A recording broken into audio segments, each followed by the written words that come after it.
Her silk robe clung to her belly, round, undeniable. Each breath she took felt like swallowing bricks. Behind her, she heard the creak of her living room floor. She didn't turn. She knew who it was. He had let himself in. "Tamika," Christian said. Her name fell from his lips like a plea. She didn't answer. A few seconds passed, then footsteps. Soft, unsure. When they stopped, she could feel his presence close behind her, like a shadow that refused to go away. "I know I don't have the right," he began, voice strained, "but I had to come." Still, she said nothing. The wind tugged at her locks, and she welcomed it. It was the only thing touching her gently these days. Christian stepped forward again, then stopped. "I'm not here to take anything from you," he added. "I'm not even asking for a second chance." That part made her lips twitch. Not quite a smile, not quite anger either.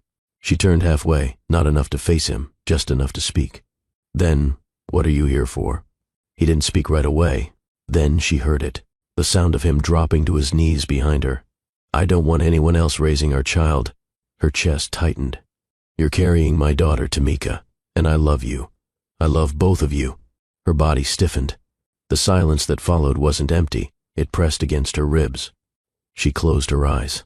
Love. A word she hadn't trusted since that cold night 3 years ago, since the accident, since the blood, the hospital, the white sheets they pulled over Jamal's face. She had buried one man who said he loved her. Now another one knelt behind her, asking her to believe those words again. She didn't turn around. She didn't speak. But her heart, the same heart that had shut itself off, was suddenly beating far too loud. Christian didn't move from the floor. The quiet stretched between them, raw and thick, filled only by the hum of the city and the distant horn of a MARTA train rolling through the evening. Tamika stood frozen, not because she didn't know what to say, but because anything she said might crack the fragile wall holding her together. She turned slowly, arms folded across her chest like a shield. Her eyes landed on him, this man who had once held her with such care, now kneeling like he was the one broken. He looked up, face tired. "I couldn't stay away." "You stayed away just fine before," she said. Her voice was low but steady. Christian swallowed hard. "I thought I was doing the right thing. I panicked. I left. But when I found out you were pregnant..." "You didn't find out. You guessed." He nodded. "Yeah. But I felt it. I saw it on your face, the way your robe fit. And suddenly, every mile I put between us started choking me." Tamika narrowed her eyes. "You think you get to pop back up and act like this is your moment? Like I've just been here waiting for you to notice the consequences?" "No," he said quietly. "I know I don't deserve to be here. I know I don't deserve anything. But that doesn't mean I don't want to try. I want to be a father to this baby, Tamika. I want to show up. For her. For you." She blinked. "You say her, like you know." Christian smiled faintly. "I don't. But I hope." She stared at him for a long time, lips pressed into a thin line. "You left me after the most vulnerable night of my life," she said. "Do you know how humiliating it was to wake up alone?" "I do now," he replied. "Because since that morning, I haven't been able to sleep right. I see your face every time I close my eyes. I think about what I did, what I didn't do, and I regret it every day." Tamika's arms dropped to her sides. Christian didn't rise. He didn't beg. He stayed on his knees, waiting. She hated how her chest clenched, hated how his words crawled under her skin and settled in places she thought had gone numb. Christian stayed quiet on the floor, eyes locked on hers like a man not asking for forgiveness, but waiting to earn it. Tamika turned her face toward the skyline. The sunset was almost gone now, replaced by the kind of dull twilight that made everything blur together. She needed that blur. It softened the memories. Her fingers traced the edge of her robe as she took a deep breath. "You don't get to kneel and make things right. I know. You don't get to love me when it's convenient. I don't." She glanced down at him again. His shoulders didn't move. His face didn't flinch. He just took it. And somehow that made it worse. Because part of her didn't want to see him like this. Not gentle. Not regretful. Not here. Part of her wanted to stay angry. Needed to. But the other part, that soft, stupid part that remembered his hand on her back, the way he whispered her name, into her neck, the way he pulled away when she said, "Wait," that part wanted to believe he meant every word. "I've been through too much," she said. I buried someone I gave everything to. I shut the world out for years. I opened the door once, and you vanished before sunrise." "I know," Christian said. "And I'm sorry. That's not enough. I'll spend the rest of my life proving it is." Tamika's eyes shimmered, but no tears fell. She had trained herself not to cry. It was the only power she had left after grief stole her softness. "You think love is the answer?" she whispered. "No," he said. "But I think presence is. I think showing up means something, even if I'm late." She looked away again. The breeze caught her locks, and this time she didn't fight the chill. In her stomach, the baby kicked, light but sure. A reminder. Pain and hope were wrestling inside her, one telling her to run, the other whispering, "Stay," and Tamika stuck in the middle. Couldn't trust either one. The baby kicked again. Tamika's palm moved instinctively to her belly, and just like that, her mind left the balcony, the sunset, Christian's voice, and returned to that day in Hartsfield-Jackson Airport. Gate 27. She hadn't wanted to talk to anyone. She was flying to Alabama to check on her mother, but everything about that day felt heavy. 3 years to the day since the crash, since the last "I love you" that Jamal whispered through cracked lips, since she felt like a woman. She wore sunglasses inside, not for fashion, but to hide the ache. Her hoodie was pulled low, her headphones in, signals to the world to stay out of her space. But then a man sat beside her, not just any man. Tall, white, a simple, expensive suit, clean shaven. No flashy watch, no cheesy grin, just a quiet presence. He didn't try to talk to her immediately. That was the first thing she noticed. The second was his scent, clean, like warm fabric fresh out of a dryer. Eventually his voice broke the silence. "Long day?" She didn't turn. "You could say that." He gave a short nod. "Mine too. First flight in years." Tamika glanced at him. "Why?" He paused. "Then, my sister died in a plane crash. I've been avoiding airports ever since." That stopped her. For the first time, she looked him full in the face. He wasn't handsome in the flashy way, but there was something solid in his eyes, like he meant what he said. "My husband died 3 years ago today," she replied. "Car wreck." Their silence didn't feel empty. It settled like an agreement, pain recognizing pain. Later, when the flight was canceled due to a storm, they ended up near the hotel bar. He didn't push. She didn't flirt. But when he asked if she wanted company, she surprised herself by nodding. Now, standing on her balcony, that memory washed over her like a tide. She turned slightly, glanced down at Christian still kneeling. Same eyes. Same man. But this time, she wasn't just a grieving widow. She was carrying his child. Tamika stepped back from the edge of the balcony. Her thoughts were loud now, echoing between memory and reality. Christian stayed there on his knees, waiting, not pleading, not rushing, just waiting. Her eyes burned from holding too much inside for too long. She didn't know what forgiveness looked like yet, but she knew how to read energy, and right now, his wasn't performative. It was consistent, still, and patient. She glanced toward the sliding glass door behind him, where her phone rested on the couch. So many voices had shaped her silence in the past. Grief counselors, church friends, even strangers at the grocery store. Everyone had an opinion about when to move on, but they hadn't buried Jamal. They hadn't woken up alone on cold anniversaries. Now this man, this unexpected interruption to her carefully managed pain, was trying to carve out a space in a life she rebuilt alone. Was he sincere? Would he stay? Would he disappear again when things got difficult? Tamika didn't have those answers. But you might. Would you forgive a man who vanished after your most vulnerable moment, only to return months later saying, "You're carrying my daughter"? Drop a broken heart emoji in the comments if your heart has ever been broken after opening yourself to someone again, and hit like if this story already has you feeling something. Every comment helps push this story to more hearts like yours. You might help someone feel seen today. Back on the balcony, Tamika crossed her arms and tilted her head. "You think just showing up changes everything?" "No," Christian said, "but it changes something." Her eyes scanned him, creased shirt, tired face, voice barely steady. Nothing about him looked put together, and maybe that was the point. This wasn't a man coming to claim glory. He was coming to clean up his own mess, whether she let him or not. That part was still unwritten. Tamika didn't speak. She didn't nod. She didn't cry. She just looked at him. Christian stayed still, kneeling on her hardwood floor like time had stopped and breath didn't matter. Her hands gripped the sides of her robe again. The fabric clung to her hips, stretched slightly over her belly. Her baby moved once more, gentle but firm, almost like it was asking her to say something, but she said nothing. The ache behind her ribs had no name. It wasn't anger anymore. It wasn't forgiveness either. It was restraint. She was tired of fast feelings, of calling relief love too quickly, of confusing absence with closure. Christian stared back at her, chest rising slow, like he was scared even air might break this moment. A car honked in the distance. Somewhere, music played from a neighbor's open window, but between them, only silence remained. He finally stood, quietly without words, and stepped back. "I'll leave," he said, voice low. "If that's what you want." Tamika blinked, once, not a signal, just a blink.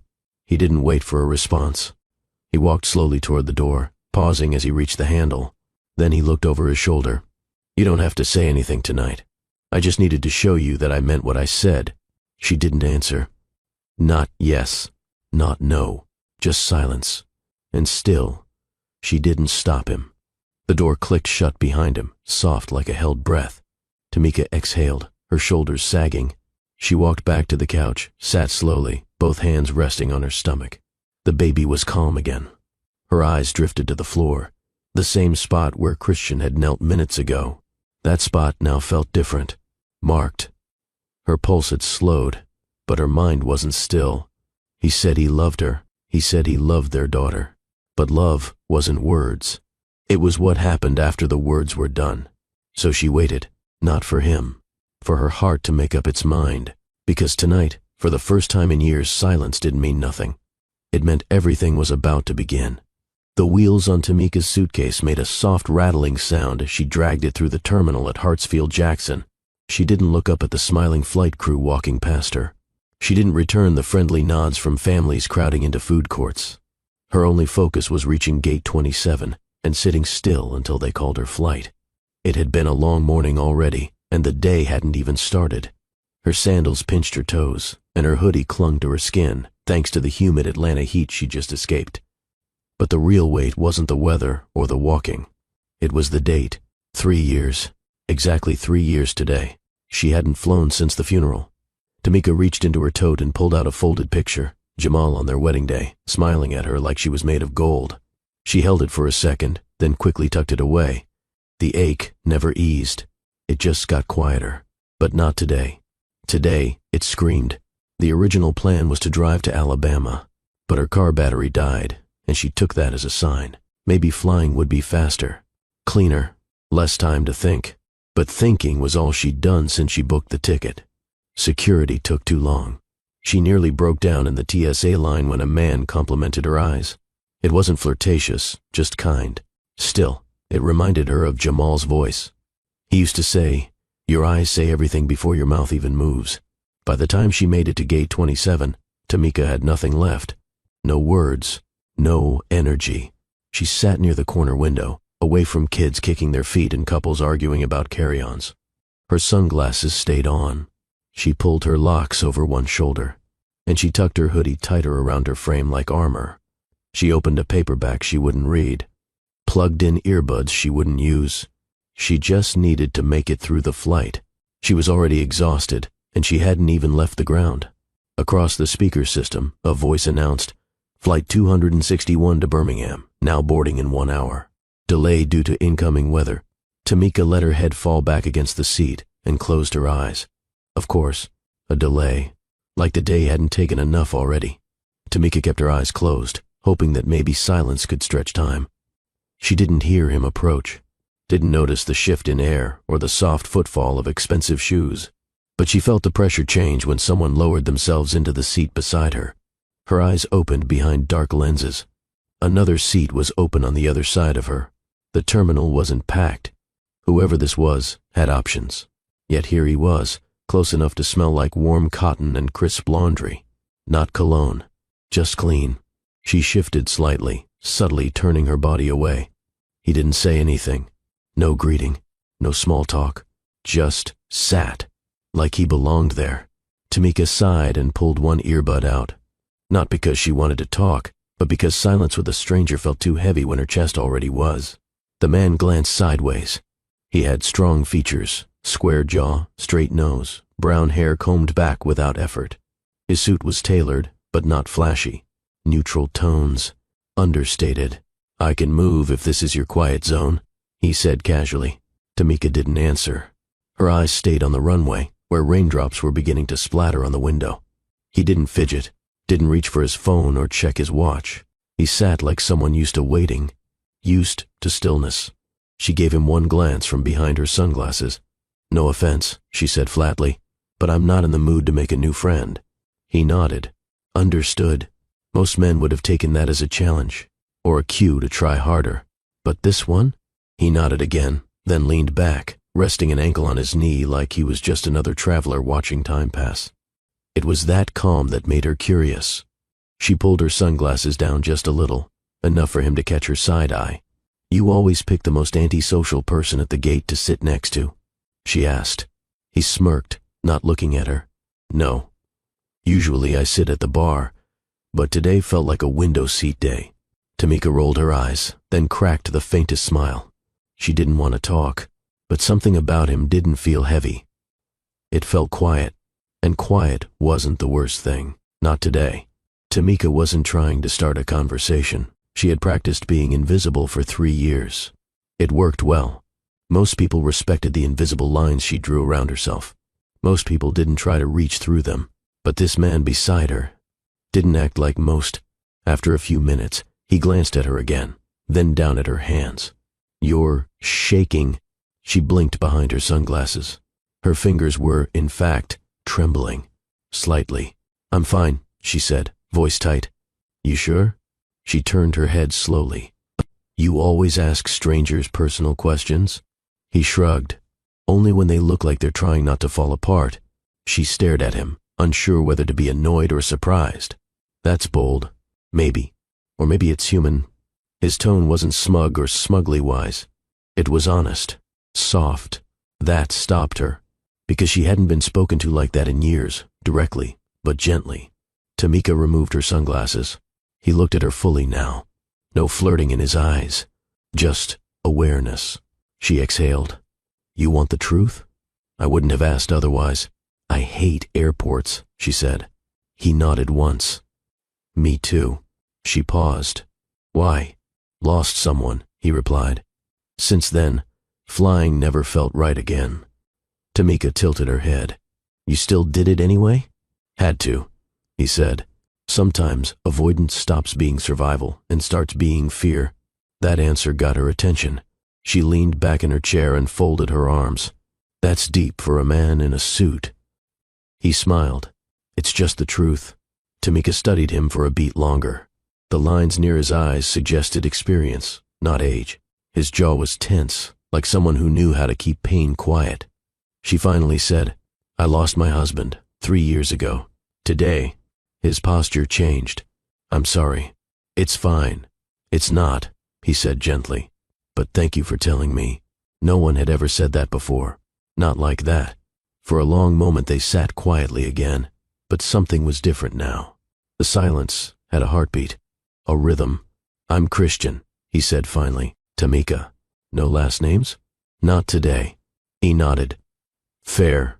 She didn't ask anything back, but she didn't turn away either. The walls she built so carefully began to shift, not crumble, just shift. And it all started because one man at gate 27 dared to be quiet and kind at the same time. The gate monitor flickered again. Another delay. Passengers groaned.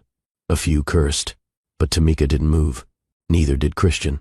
They sat side by side, hands in their laps, eyes ahead. Not touching. Not smiling. But not strangers anymore. 3 years ago, she said quietly. Jamal was driving back from a late shift. He stopped to help a woman with her tire. A drunk driver swerved off the road and hit him. He died on impact. Christian didn't flinch. He didn't mutter, "Wow," or "Sorry," or "That's terrible," like most people do when they don't know what else to say. He simply replied, "He sounds like a good man." "He was," she said, surprised at how quickly her throat tightened. I used to scream into my pillow every night for months, she admitted. Not because I was angry, because I missed hearing him brush his teeth in the morning, or the way he hummed off-key when he cooked. Stupid things. Christian nodded slowly. I miss my sister's terrible jokes. She used to send me a bad pun every Monday morning, like clockwork. I hated them. Now I'd give anything for one. Tamika's eyes drifted toward him. How did she die? Commercial flight. Mechanical failure. She was 23. It happened 6 years ago. He said it like he'd rehearsed it for years. Not robotic but clean. Like grief had worn it down into something he could carry in his pocket. She was my best friend, he continued. The last person who knew the real me before the world got complicated. Her death changed me. Tamika whispered. So did his. Silence again. But this one wasn't heavy. It was shared. Grief's a weird thing, Christian said. People expect it to look like sadness, but it doesn't. Sometimes it looks like anger. Sometimes it looks like ignoring phone calls. Sometimes it looks like boarding a plane you swore you'd never take again. Tamika's mouth quirked, the tiniest half smile. Yeah, or sitting next to a stranger and talking more than you've talked in months. Christian chuckled softly. Exactly. The air between them shifted. Tamika didn't feel watched. She felt understood. This wasn't some man trying to impress her. He wasn't trying to pull her out of the darkness with charm or pity. He was sitting beside her in it, without flinching. That's what made her start to trust him, just a little. By 6:35 p.m., the airport windows were streaked with rain. The sky had turned a moody gray, and thunder growled over the city like it was angry at the sun for showing up earlier. Tamika checked her phone for the 5th time. The screen flashed another update. Flight 261, delayed due to weather. New departure, 10:45 p.m. She let out a short breath. Figures. Christian leaned over to glance. That's optimistic. The radar looks like a disaster. As if on cue, the overhead voice crackled through the intercom again. Attention, passengers on Flight 261 to Birmingham. Due to continued storms and incoming systems, all departures have been suspended for the evening. Passengers will be rebooked for early morning flights. Please check your email for hotel vouchers and rescheduling options. The gate groaned in unison. Phones lit up. Bags were pulled. People rushed toward the help desk. Tamika didn't move. She leaned her head back and stared at the ceiling. I knew I should have just driven, she muttered. Christian stood, stretching. I guess we're neighbors for a little longer. She raised an eyebrow. Most stranded passengers get sent to one of 3 hotels the airline contracts with. If you're lucky, they don't stick you in a double with a broken lamp and a vending machine for dinner. Tamika managed a light scoff. I don't do vending machines. He smiled. That's why God invented rideshares. They walked together toward baggage services, only to find out her checked. Bag was stuck in system limbo and wouldn't be delivered until the next day. She exhaled sharply. Perfect. Christian offered her a water bottle while she argued politely with the clerk. When she finished, still empty-handed, he said nothing. Just walked beside her toward the shuttle area. You don't talk much, she observed. I talk when there's something worth saying. She looked at him. That's rare. They boarded the shuttle in silence. He took the seat beside her again, not too close, not distant either. The bus rocked gently as rain slapped the windows. The other passengers looked frustrated, tired, annoyed. But Christian looked calm, like delays were just life reminding you to slow down. When they reached the hotel, the clerk handed them rooms 2 doors apart. Sleep tight, he said. Tamika paused, eyes lingering on his face. Maybe. She turned, her room key firm in her grip. But for the first time that day, she wasn't dreading the next few hours. The hotel room was clean but forgettable. Beige curtains, a too firm mattress, a noisy mini-fridge humming like background static. Tamika sat on the edge of the bed, staring at the little packet the front desk had handed her, 2 meal vouchers and a breakfast slip. She hadn't eaten all day. Her stomach wasn't just empty, it was anxious. She reached for her phone, then stopped. No new messages, no missed calls, no one to text. She hadn't told Keisha she was flying, and her mother thought she was driving. She preferred it that way. Nobody could disappoint her expectations if she didn't have any. After a long shower and some mental bargaining, she walked downstairs. The small hotel bar was tucked near the lobby, dimly lit, half full. and humming with quiet frustration from other stranded passengers. And there he was, Christian, seated at the end of the bar, sipping from a tall glass of water with a lemon wedge, not hunched over his phone, not scrolling, just present. He noticed her the second she stepped in. "You made it," he said. Tamika pulled out the stool next to him and sat down. "The vending machine gave me attitude." He smiled and flagged the bartender. "Something strong?" She considered, then nodded. "Neat bourbon. No ice." He raised an eyebrow, impressed. "I was going to guess wine." "You'd be wrong." The drink arrived quickly. She took a sip and let the burn settle. For a few moments they sat quietly, shoulder to shoulder, not speaking. Then, out of nowhere, she said, "I haven't sat in a bar like this in 3 years, not since before Jamal passed." Christian didn't reply, just let her speak. "I used to come home, pour a glass, sit on the couch and wait for him to walk in the door, every day, like routine, like ritual." She looked down into her glass. "After the accident, I didn't touch liquor for 2 years. I thought if I stayed sharp, I could control the sadness." "Did it work?" She shook her head. "No. It just made me numb, but not in the way I needed." Christian listened, not interrupting once. "I hated being pitied," she said. "So I stopped showing pain." He tilted his head slightly. "You don't look like someone hiding pain. You look like someone who survived it." Tamika went still. For the first time in a long while, she didn't feel pitied. She felt heard. Tamika set her empty glass down gently on the counter. The warmth from the bourbon had spread through her limbs, relaxing muscles she didn't know had been tense. Christian hadn't asked questions she didn't want to answer. He hadn't given unsolicited advice. He just stayed. She glanced at him from the side. "Why are you being so calm about this?" "About what?" "About sitting next to a woman, unraveling in the middle of a hotel bar." Christian smiled. "You're not unraveling. You're talking. Same difference." He leaned forward, resting his elbows on the counter, but not crowding her. "Most people don't talk when they're falling apart. They pretend. You're not pretending." She didn't know how to respond to that. So she just said, "You don't talk like a man trying to get in someone's bed." "I'm not." "Really?" He looked at her, direct. "Really?" Tamika stared at the countertop for a moment. "That's a first. I'm not here to fix you, Tamika," he added. "I don't even know you, but I see you, and you don't look like someone who wants fixing. You look like someone who finally needs to be seen." The room quieted around them, or maybe she just tuned out everything else. For the first time in years, she wasn't being approached like a widow, a charity case, or a symbol of strength. She was just a woman, sitting in a bar, existing. "Do you always talk like this?" she asked. "Only when I mean it." Tamika let out a breath she hadn't realized she was holding. "That night, Jamal and I were supposed to go to dinner. I spent an hour getting dressed, new hair, lashes, heels. I wanted him to see me. I needed to feel like his again." She paused. "He never made it." Christian didn't speak, just nodded once. "I haven't dressed up since." He didn't say you should. He didn't say, "Why not?" He just looked at her with a kind of softness that didn't carry pity or pressure.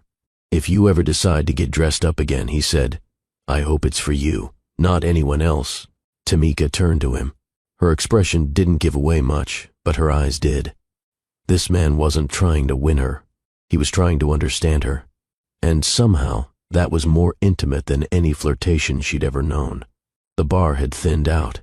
A few travelers lingered with half-drunk cocktails and tired eyes. The bartender had wiped down the counter twice, glancing at the clock like he was ready to close up. Tamika traced the rim of her glass, her head quieter now than it had been all day. Across from her, Christian sat with both feet planted firmly on the floor, back straight, hands folded. He didn't fidget or rush. He just watched her, present, not performing. When the bartender called last call, Tamika blinked and checked the time. "I didn't realize it was that late." "You hungry?" Christian asked. She shook her head. "Not really." "Need anything?" She paused. "Honestly, just sleep." He reached into his coat and pulled out his room key, holding it between his fingers without extending it. "I'm in 403.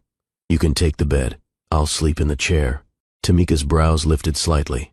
"You offering me your hotel room?" He nodded once. "Not in the way you're thinking." Her expression didn't soften. "How would you know what I'm thinking?" Because if I were you, I'd be thinking the same thing. There it was again. That calm honesty. No angle. No charm game. Just the truth. I have my own room, she said, testing him. Then why haven't you gone to it yet? She blinked. He didn't smile at his own cleverness. He didn't push further. He simply added, there's a difference between needing space and not wanting to be alone. The silence between them was thick, but not uncomfortable. I don't know you, Tamika finally said. I know, Christian replied. But you talked to me tonight. And you didn't have to. That landed heavier than she expected. Because it was true. She stared at him another beat longer, then grabbed her coat and stood. He didn't ask again. But when she turned and began walking toward the elevator, she heard his footsteps behind her, steady, slow, respectful. In the hallway, he swiped a key and opened the door to room 403. The soft glow from the lamp spilled over a made bed and 2 armchairs near the window. Tamika stepped in first, pausing in the middle of the room. Christian closed the door gently behind them. She turned to face him. You sure about this? I'm not expecting anything, he said. You can rest, that's all. She nodded, not because she trusted him, but because, for the first time in a long while, she trusted herself to decide. Tamika stood near the window, her arms crossed, staring at the city lights in silence. The hum of the room's air unit buzzed in the background, but she didn't move. Christian sat down in the chair closest to the bed, leaning forward with his elbows on his knees. He didn't speak, didn't glance at his phone, didn't even sigh. He simply waited, still, grounded. I'm not here for a fling, she said suddenly. I know. I don't do random anymore. He nodded. You don't owe me anything. Her fingers pulled gently at the sleeve of her hoodie. But I also haven't felt safe enough to want anything. Christian stood, but slowly. He didn't step toward her, just stood in place and spoke in a tone that didn't carry expectation. If you want to sleep, the bed's yours. If you want me to leave, I'll go. And if you don't want to be alone, but don't want to be touched, I'll stay right here. She turned from the window, her eyes uncertain, but not closed. You keep saying things like you mean them. I do. And if I asked you to unzip my dress, she said carefully, you'd still sleep on that chair? I'd do what you asked. No more. No less. Tamika studied him. Her pulse moved quicker, not from fear, but from recognition. He wasn't trying to prove anything. He wasn't offering attention in exchange for her vulnerability. He was offering space. She stepped forward, slow, her fingers brushing over the zipper at her back. Her voice was almost too soft to hear. Come here. Christian walked over, pausing just a foot in front of her. He didn't touch her. His eyes met hers and stayed there. Unzip it, she whispered. His fingers moved gently, pulling the zipper down inch by inch. No rush, no wandering hands, no assumptions. When the dress slid to her waist, she let it fall the rest of the way. She stood there, in nothing but skin and silence.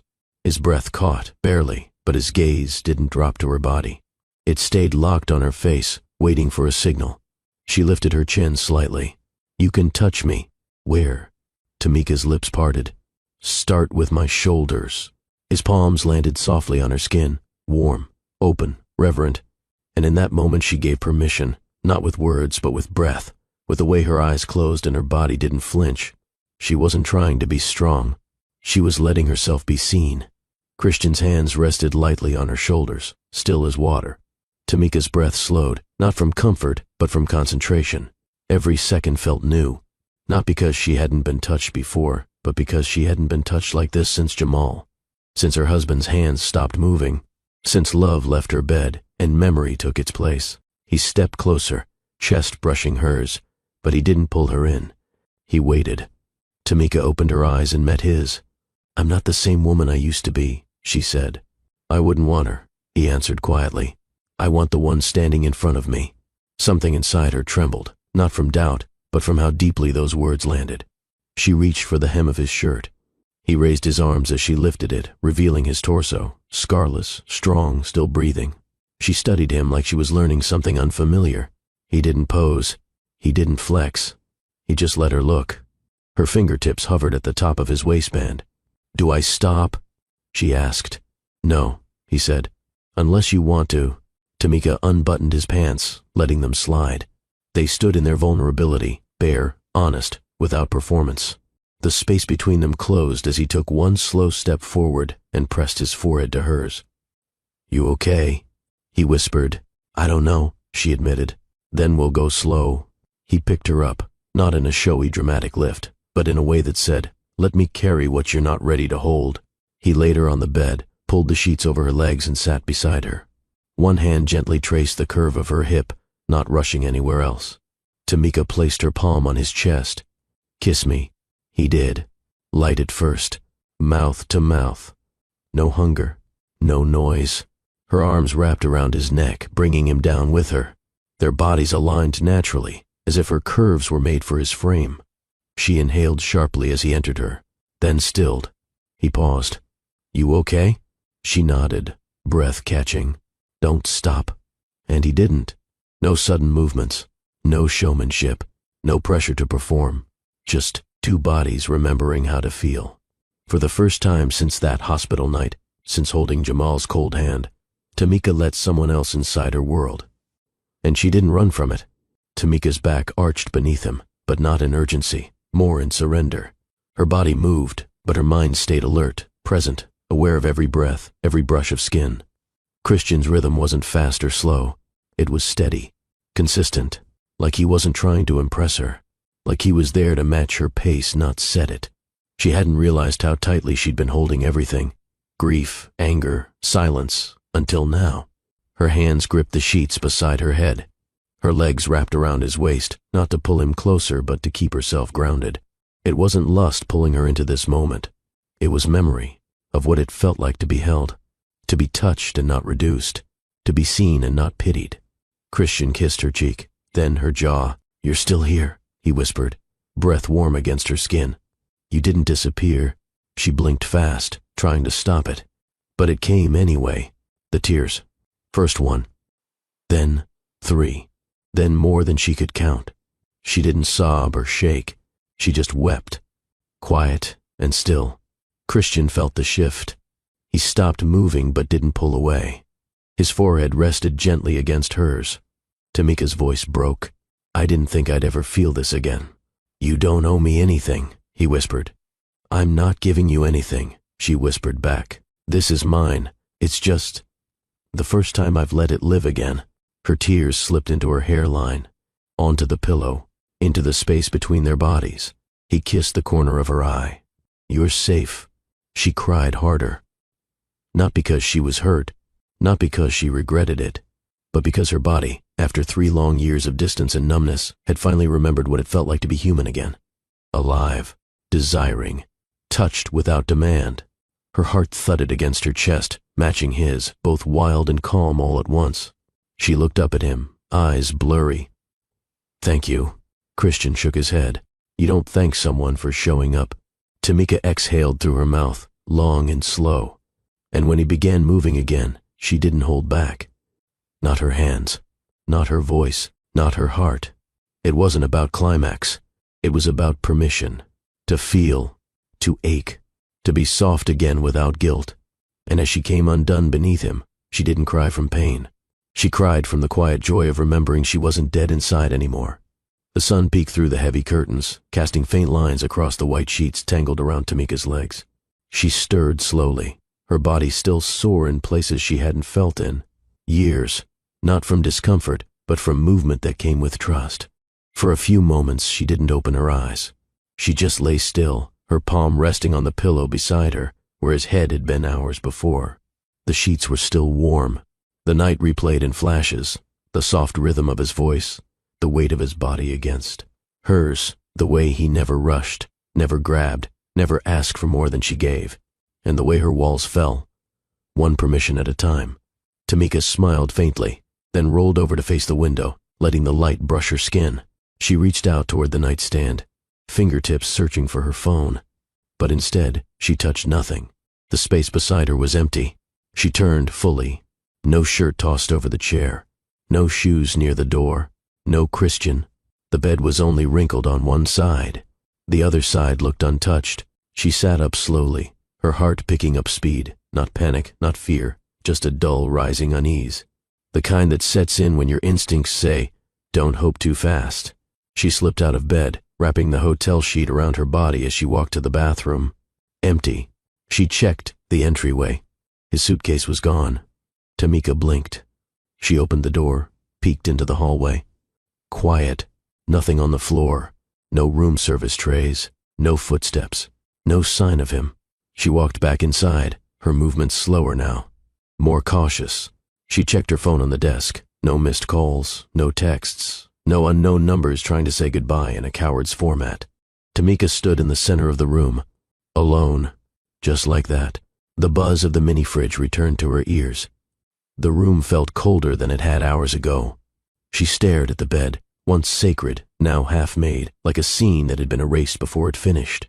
She sat down on the edge of the mattress, exhaled, and whispered to herself, "You knew better." Her stomach tightened. She didn't cry. She didn't scream. She just sat there, numb all over again. Tamika sat still, her elbows resting on her knees, the white hotel sheet gathered around her waist like loose armor. Her hair fell forward, covering half her face, shielding her from the reality staring back at her. He was gone. No note on the desk. No scribbled name on the back of a room receipt. No card tucked under her phone. Just silence. The same kind she'd carried for years.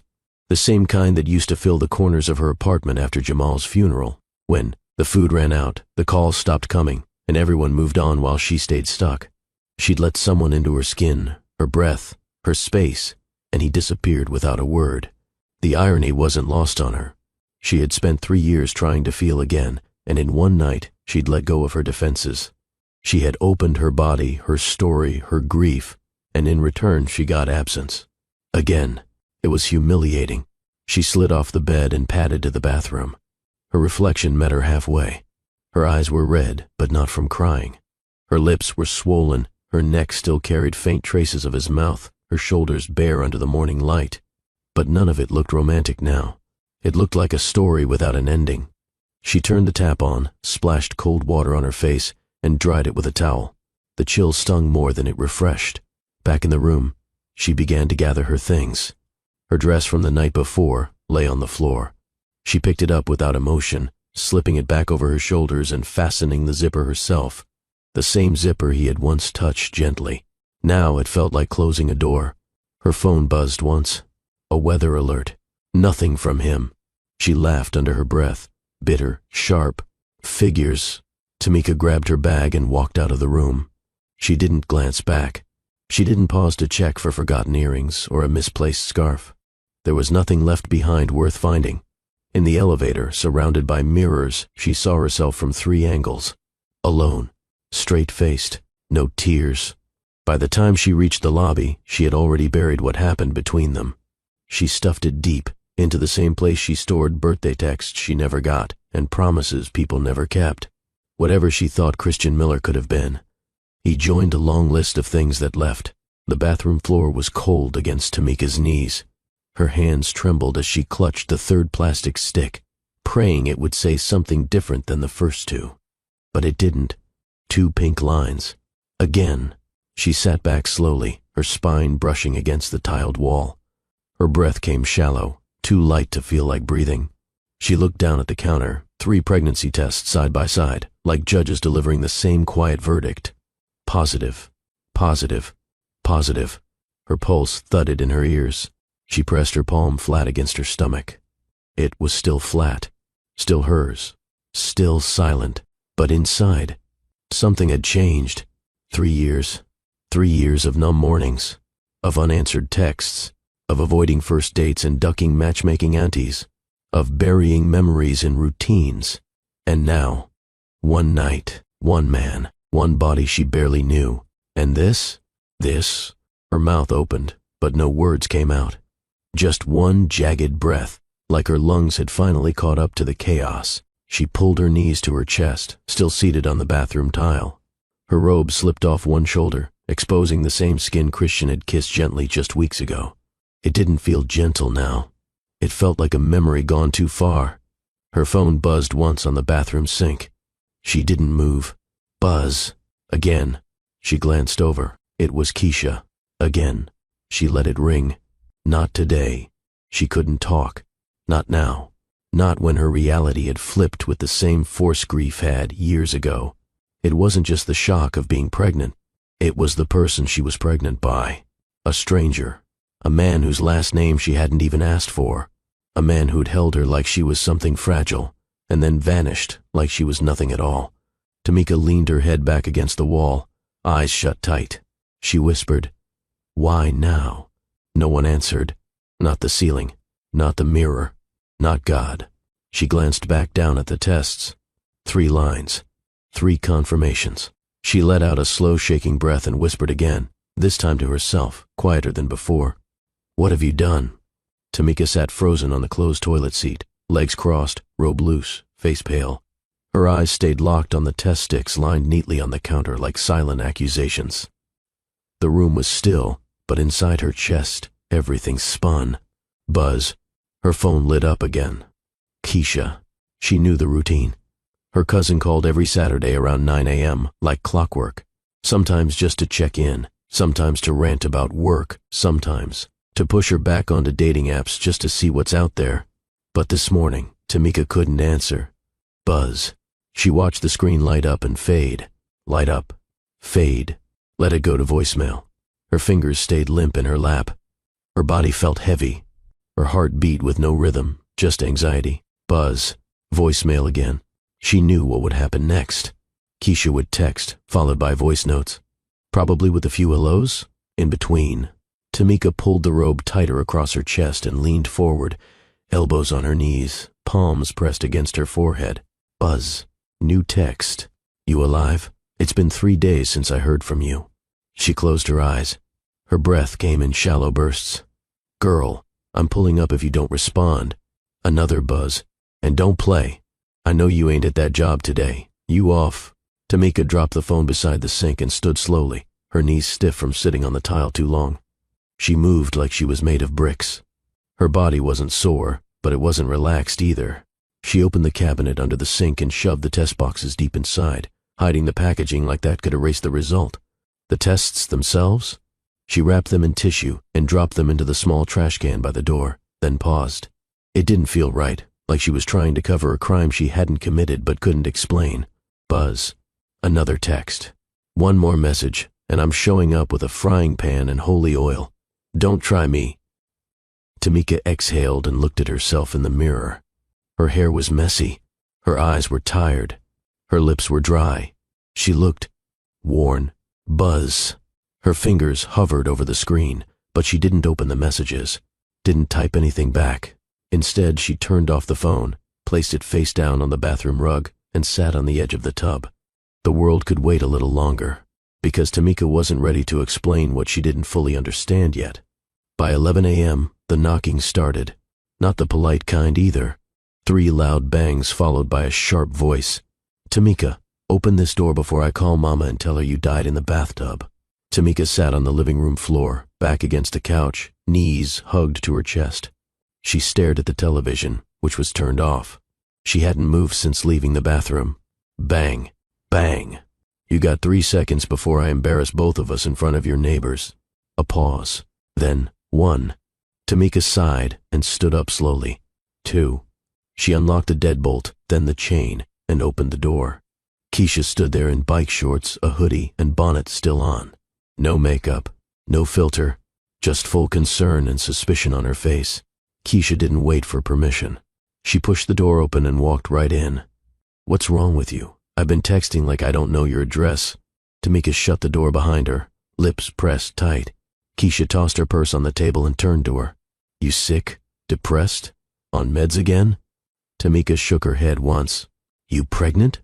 Silence. Keisha blinked. "Oh my God. You're pregnant." Tamika walked past her and sat back down on the floor. Not dramatic, not defeated, just quiet. Keisha followed and stood over her. "Stop playing. Say something." Tamika looked up, her voice dry. 3 tests. Keisha's mouth dropped open. "You serious?" Tamika nodded slowly. "By who?" Tamika didn't answer. Keisha sat beside her. "You didn't even tell me you were seeing somebody." "I wasn't," Tamika said, eyes focused on the floor. Keisha leaned back like she'd been slapped. "Girl, stop. You mean to tell me you got touched after 3 years of Ghost Town and didn't tell me a single thing? I didn't plan it, Tamika muttered. Oh, so it just happened? What, you tripped and fell into somebody? Tamika shook her head and covered her face with her hands. Her voice cracked. It was one night. Keisha stared. Okay, now I need names, numbers, locations, because I swear I don't even have his number. That silenced the room. Keisha blinked. Wait, what? Tamika pulled her hands away. He left the next morning. No message, no trace, nothing. For the first time since entering, Keisha's face softened. Tamika's eyes welled. I thought I was okay. I thought it was just one night. But now it's real. Keisha wrapped an arm around her shoulders, pulling her close. Tamika didn't fight it. She just cried, not from shame, from fear. Because the last time she gave someone her body, it was her husband. And this time, she didn't even know what she had given or what she would get in return. Keisha sat cross-legged on the floor, cradling Tamika's shoulders as her cousin wiped her eyes with the sleeve of her robe. The crying had stopped, but the heaviness still sat between them, thick and unspoken. Tamika finally whispered, I didn't plan it. Keisha nodded. You said that already. Now say the rest. Tamika exhaled and leaned her head back against the couch cushion. Her voice was soft but steady. It was the airport. Gate 27. I was flying to Alabama to see Mama. Keisha blinked. Girl, what? I was delayed. He sat next to me. We talked. Keisha's brows furrowed. Wait, hold on. You telling me you slept with a man you met at the airport? Tamika nodded once. Keisha's mouth parted, but Tamika cut in before she could speak again. He wasn't pushy. He didn't try anything. He just listened. I hadn't talked about Jamal in forever, but with him it didn't feel forced. Keisha was silent now, absorbing. We got stranded because of the storm, Tamika continued. They gave us hotel vouchers. We ended up at the bar. He wasn't flirty or creepy. I don't know how to explain it. He just felt calm. And then? Tamika's throat tightened. We went back to the room. He offered the bed, said he'd take the chair, but we kept talking. I asked him to stay. Keisha gave her a look. Tamika nodded slowly. Yeah, I undressed myself. I told him where to touch, when to stop. I said yes every step of the way. Keisha blinked. And then? I fell asleep next to him, Tamika said, voice shrinking. And when I woke up, he was gone. No number, no note. Like he was never there. Keisha stared at her for a long moment. You don't even know his last name? Tamika shook her head. You got pregnant by a man you can't find. A man you don't know. Her voice wasn't cruel, just stunned. Tamika wrapped her arms around her knees. I know how it sounds. I've judged women for less. But in that moment, I didn't feel broken. I felt human. Just for a few hours. Keisha didn't reply. Tamika looked her dead in the eyes. I don't need a lecture. I need a plan. Keisha finally said, You sure you want to keep it? Tamika didn't hesitate. I didn't survive grief just to run from consequence. She touched her stomach gently. I don't regret feeling again. Even if he never comes back.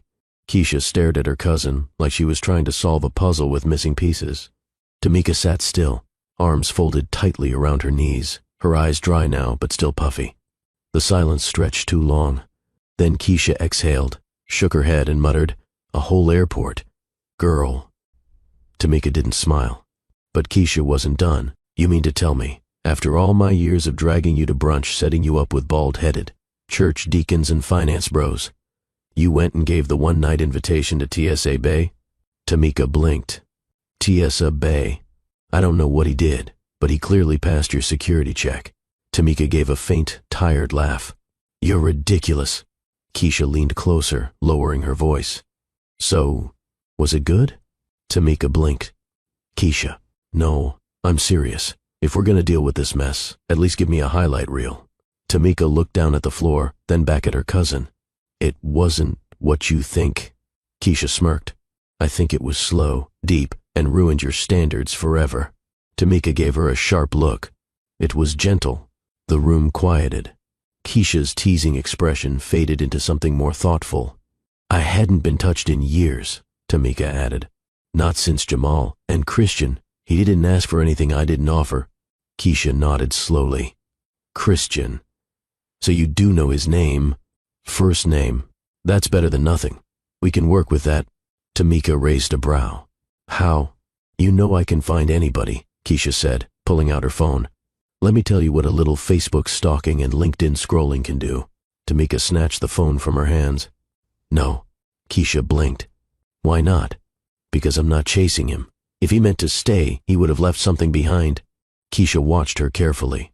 So what now? I take care of me. And this child.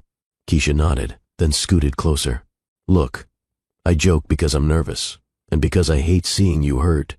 Tamika looked at her. But I'm here, Keisha continued. I don't care if the father was a prince, a politician, or a pizza delivery guy. You're not going through this alone. Tamika swallowed hard. Thank you.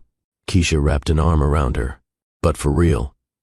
The man didn't even leave a receipt, a sock, a strand of hair. Tamika smirked. Let it go. Keisha grinned. Fine. But if that baby comes out quoting poetry and cooking breakfast by 5, I'm gonna track him down myself. They both laughed, lightly but sincerely. And for the first time since Tamika saw those pink lines, it felt like she could breathe again. After Keisha left, Tamika sat on the edge of her bed, lights off, blinds drawn, wrapped in silence once more. She held a throw pillow in her lap, arms tight around it, her fingers digging into the seams.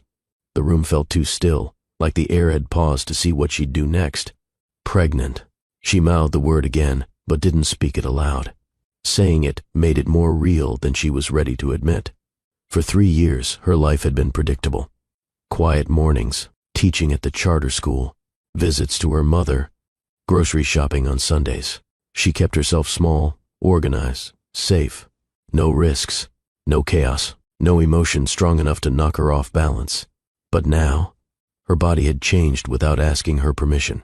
She'd been in control of everything except this. Tamika stood up slowly and walked into the bathroom. The mirror didn't lie. Her eyes were tired. Her robe hung open at the top. Her face looked older than it had last month, like one night had added weight she couldn't carry gracefully yet. She touched her stomach, still flat, still hers, but something was growing. She let out a long breath, leaned her palms on the sink and whispered, "What am I doing?"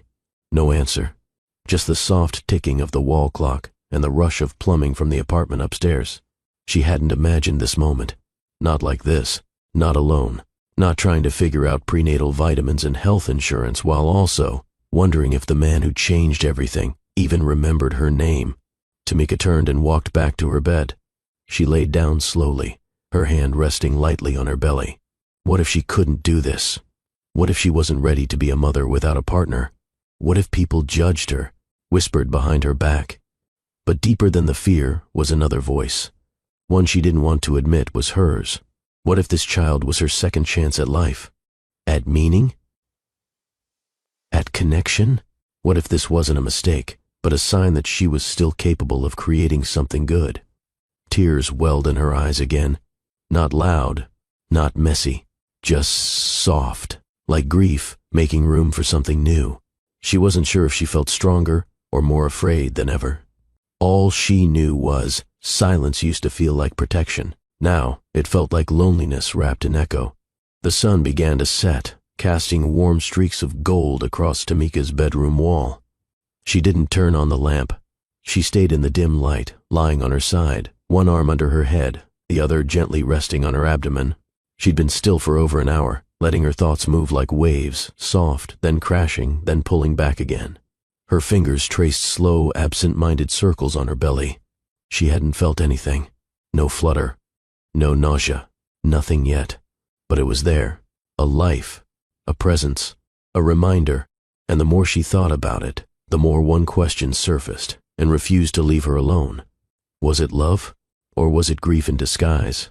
She remembered the way he looked at her in that hotel room, calm, direct, with a kind of attention that didn't feel rushed. She remembered how he listened when she spoke about Jamal, how he touched her like she mattered, not as an object, not as an afterthought, but as a woman who deserved slowness.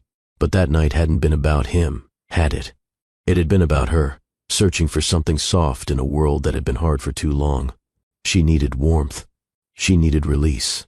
She needed to stop feeling like a ghost inside her own skin. So she let herself feel again, even if only for a night. But now, the after was too loud to ignore. Was she falling for the way he made her feel? Or the way she wanted to feel? Did she connect with him? Or with the idea of finally not being numb? Her mind spun in quiet circles. It had only been one night, one man, one choice, and yet the ripple was wide enough to reach every corner of her carefully managed life. She blinked at the ceiling, eyes dry now. She didn't regret what happened. She regretted waking up to absence, to unanswered questions, to a man whose name she'd barely known, but whose body now lived in memory, and maybe in her child. What if it had been love? Real love, brief but real? What if it had only felt like love because she needed it to be? She didn't have the answers. She only had the result. And in her gut, she knew. This wasn't just about romance or pain. This was about ownership, about deciding what this moment meant, and who she would be inside it. Tamika exhaled. She wouldn't chase Christian. She wouldn't pretend that night didn't happen. And she wouldn't let grief wear a mask and call itself love ever again. Tamika heard the knock before she saw the shadow through the glass. It wasn't loud, not like the banging her neighbor's boyfriend always made. This one was slow, measured, almost respectful. Still, her heart raced. She paused halfway through folding a baby onesie. Her fingers stopped moving, gripping the soft pink cotton like a lifeline. 3 months, 92 days since that morning, 92 days of silence, of buried pain and rising life inside her. She wasn't the same woman who'd sat on that hotel bed, dazed and glowing. That woman had hope. This one had a bump and a locked door. Another knock. She inched toward the window beside the door and peeked through the curtain. Christian. Her breath caught. Same tall frame, same sandy brown hair, same piercing eyes. But his posture was different. Shoulders hunched, hands in his coat pockets, like he wasn't sure he belonged. He didn't. Tamika stood behind the door but didn't open it. Didn't speak. She waited. He knocked again, once, twice. Then he whispered through the door, "Tamika, please." She hated that her chest reacted first, that her throat tightened, that her feet didn't move. Her mind shouted, "Don't do this. Don't you dare." But her hand reached anyway. The lock clicked. She opened the door. Barely. 1 foot forward. He didn't smile. Didn't push. Just stood there, eyes scanning her face like it hurt to look. "I needed to see you," he said quietly. Tamika stared at him, lips pressed tight. No welcome. No warmth. Her silence dared him to speak again. I didn't know if you'd slam the door in my face." She didn't, but her eyes burned with every emotion she'd buried under baby nameless and belly oil. He wasn't supposed to come back. He wasn't supposed to make this harder. "I flew here," he added. "Didn't call because I knew I didn't have the right to." "You don't," she said. He nodded once, like he agreed. Then he stood still, not moving, not begging, just waiting. She didn't ask him in, didn't send him away. She turned around without a word and left the door open behind her. The door clicked softly behind him. Christian stood just inside her living room like a guest unsure of his welcome. He looked around, not touching anything. His eyes landed on the baby blanket tossed over the armrest, the ultrasound photo pinned at the fridge, and finally her. Tamika didn't move. She stood by the kitchen counter, arms crossed, jaw clenched. "So you remembered where I live," she said flatly. "I never forgot." His answer sliced through the air, but it landed like paper against concrete. "Too late. Too light. You vanished, Christian." She didn't yell. She didn't have to. Her voice was calm, but her words hit hard. Her eyes stayed locked on his face, daring him to explain what had taken him so long. "I know," he murmured. "Don't say you know." Her chest rose sharply, her hand gripping the edge of the counter now. "You made me feel like I was crazy, like I imagined what happened that night. I didn't mean to." "You didn't mean to what? Disappear? Leave without a note?" "Let me wonder if I meant nothing." Christian swallowed. "I thought about you every single day." "That's the easiest lie to tell," she shot back. "Because there's no proof, no calls, no texts, no explanation. Just a man who held my body, kissed my tears, then disappeared like none of it mattered." He stepped forward. She stepped back. Tamika's fury pulsed beneath her skin, not just at him, but at herself too, for trusting him, for letting someone in after all those years, for believing that maybe, just maybe, she could feel again. I didn't know how to come back, he finally said. Tamika let out a cold laugh. That sounds like a problem for you. Not for the woman you left behind carrying your child. He winced, but she didn't flinch. You don't get to cry now. I did enough of that for both of us. The room fell silent. She turned away from him, hands bracing herself against the kitchen sink. He whispered, I didn't mean to hurt you. Her voice came quiet but sharp. But you did. And for a moment, neither of them moved, frozen in the distance between their hearts. Christian slowly walked to the couch and sat down, elbows on his knees, hands hanging loose. Tamika stayed by the counter, arms crossed again. Her eyes were narrowed, tired of the silence, but not ready to carry his excuses. He said nothing, not even a text. That's not how grown men handle things, she said. I know, he replied, but I wasn't thinking like a man. I was thinking like a scared son. She raised an eyebrow. What does that even mean? Christian met her stare. Right after I left the hotel that morning, I got a call. My mom was hysterical. My dad had a massive stroke. He collapsed in the middle of his law office. Ambulance rushed him in. No warning, just gone. Tamika's breath slowed. Her arms dropped slightly, but she didn't soften. I didn't even pack, he continued. Just ran to the airport. I didn't think. I wasn't thinking about what we shared. I was thinking, if he dies, I'll never forgive myself for not being there. I'm sorry about your father, she said, flatly but honest. Christian nodded. He pulled through, but it changed everything. Mom couldn't cope. My sister lives in Seattle, so I had to move back to Connecticut, put my business on hold, step into his firm. The pressure, it consumed me. And you couldn't send one message? I wanted to, he said, eyes lowering. Every time I picked up the phone, I felt like I wasn't good enough for you, like you'd moved on, like maybe I imagined how real it felt between us. Tamika stared at him. You let fear do your talking. He nodded. Yes. I was a coward. I thought if I didn't reach out, you'd forget me faster. Well, I didn't, she snapped.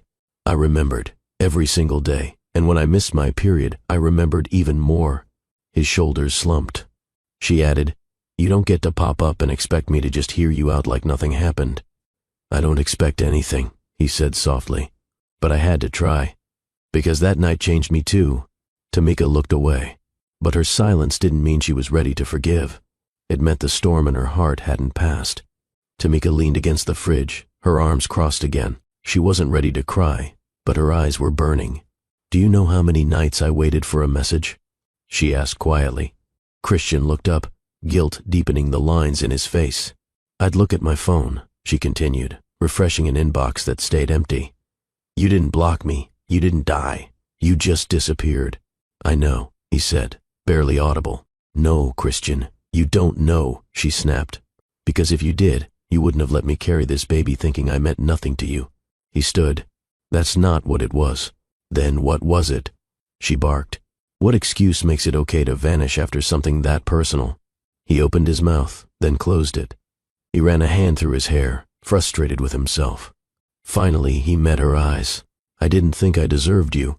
She blinked. What? I thought it was too good to be real, he said. You're strong, kind, honest. I felt like I borrowed something pure for one night, and when morning came, I panicked. I convinced myself you were better off without me. Tamika looked away, jaw tight. Christian stepped closer, but kept a safe distance. That night, you weren't just someone I slept with. You reminded me what it felt like to breathe again.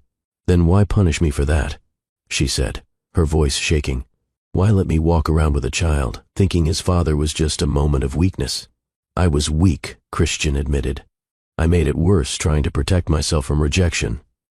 Tamika let out a bitter laugh. So, ghosting me was your way of protecting yourself? His face dropped. It was selfish. I'm not asking for a pass. No, you're not, she replied, stepping toward him. You're asking for the chance to pretend it didn't happen like this. But I can't. He nodded, defeated. I just want you to know the truth. She studied his face, raw, tired, sincere. Tamika didn't soften, but for the first time since his return, she let herself listen. Not forgive, not yet, but listen. The apartment fell into heavy silence. Tamika turned from him and walked to the couch. Her hands rested instinctively on her growing belly as she sat down slowly. She didn't plan to hide it anymore. Christian's eyes followed her. It was the first time he noticed her shirt stretch over the slight curve of her stomach. He blinked, mouth parting. His voice dropped. "Tamika, are you?" She met his stare. Calm, steady, pregnant. His throat moved as he swallowed. "How far?" 5 months. He did the math quickly. His breath caught. "Is it mine?" She didn't answer immediately. She just sat there, hands folded across her belly, watching him squirm. "You think I'd sleep with someone else after what we shared?" Her tone wasn't bitter, just clear. Christian's shoulders dropped. I didn't mean it like that. I just didn't know what was real and what I'd messed up by leaving." Tamika stood again. She walked toward him, then gently grabbed his wrist. Without a word, she placed his hand on the roundness of her belly. Beneath his palm, the soft kick of life met him.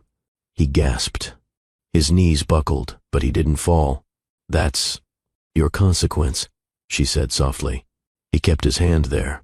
He wasn't crying, but his eyes were wet. He looked down at her belly like it held a universe he never knew he wanted. "I missed so much," he whispered. "You gave up so much," Tamika corrected. He looked up, eyes pleading. "Can I still be here?" "You can stand in this apartment," she said. "But don't think for a second that puts you in my heart again." He nodded. "Fair." She pulled his hand away and stepped back. "This isn't a romantic reunion, Christian. You walked away from that night. But this child? You don't get to walk away again." His voice cracked. "I won't." "We'll see." She returned to the couch, not inviting him to join her. He remained standing, hands at his sides. There was no comfort in her posture, no welcoming gesture, but she didn't push him out. That alone felt like a miracle. It was late. The city outside hummed with sirens, horns, and life moving on. Inside, silence ruled. Tamika stood at the kitchen sink, rinsing out her tea mug. Christian had been pacing the apartment quietly, like a guest trying not to overstay. "You can take the couch," she finally said, without turning. He looked up from the edge of the living room, surprised she spoke first. "Thank you." He approached it but hesitated. "Is it okay if I use one of the blankets?" She nodded once and disappeared into the hallway. He didn't ask for more. Minutes later, he lay flat on the living room floor, no pillow, one throw blanket half covering him. He made no sound. Tamika peeked from her bedroom door and saw him there, tall frame curled, slightly, jacket bunched under his head, shoes off, socks mismatched. He looked out of place. He also looked like he didn't want pity. She closed the door gently. Inside her room, she sat on the edge of her bed. Her hand rested on her stomach again. It was becoming a habit. She couldn't tell if she was calming the baby or herself. Part of her wanted to wake him, to yell, to tell him he didn't get to show up out of nowhere and act like he had a place again. But a bigger part of her was exhausted. She remembered that morning in room 403, the quiet he left behind, the ache. Now he lay on her floor like a man stripped of ego. She turned off her light and lay down, still wearing her hoodie and socks. Sleep didn't come easy. Neither of them slept much that night. By morning she found him sitting up, rubbing his eyes, already dressed. "You didn't have to sleep on the floor," she muttered. He gave a small shrug. It felt right. She didn't respond. Instead, she went to make tea. He didn't try to hug her, didn't push for answers. She didn't soften, didn't forgive, but she didn't ask him to leave. And that silence between them, it wasn't peace. It was the beginning of something unfinished. Christian didn't ask questions. He didn't try to hold her or kiss her. He didn't even sit too close. He just moved around the apartment like a quiet echo, never in the way, never too much. Each morning she'd wake up to the smell of breakfast, nothing heavy, just eggs and toast or oatmeal with cinnamon. Dishes were done before she noticed. Trash was taken out. Her mail was sorted neatly on the kitchen counter.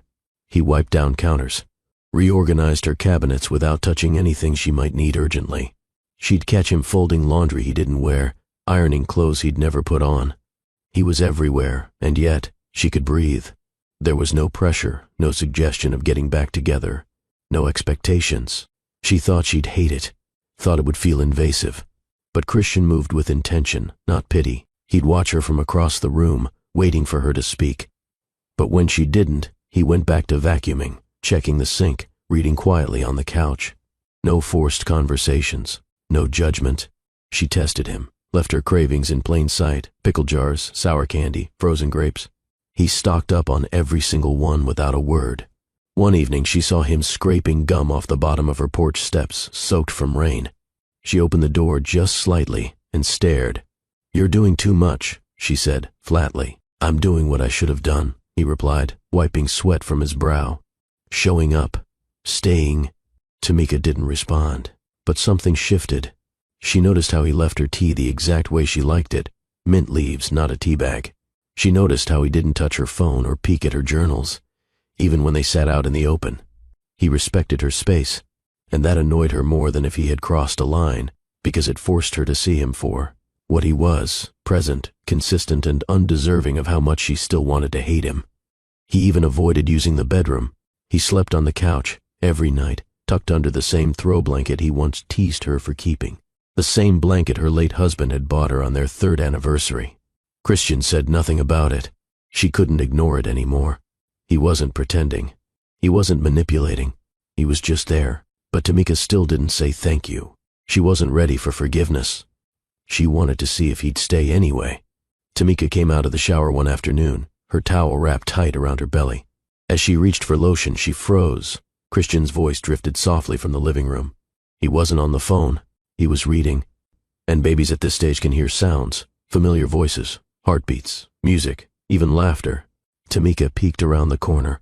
He sat on the floor, his back resting against the couch, one leg stretched out, the other bent. A worn parenting book sat in his lap, his fingers holding the middle pages open. Her belly lotion fell to the floor, forgotten.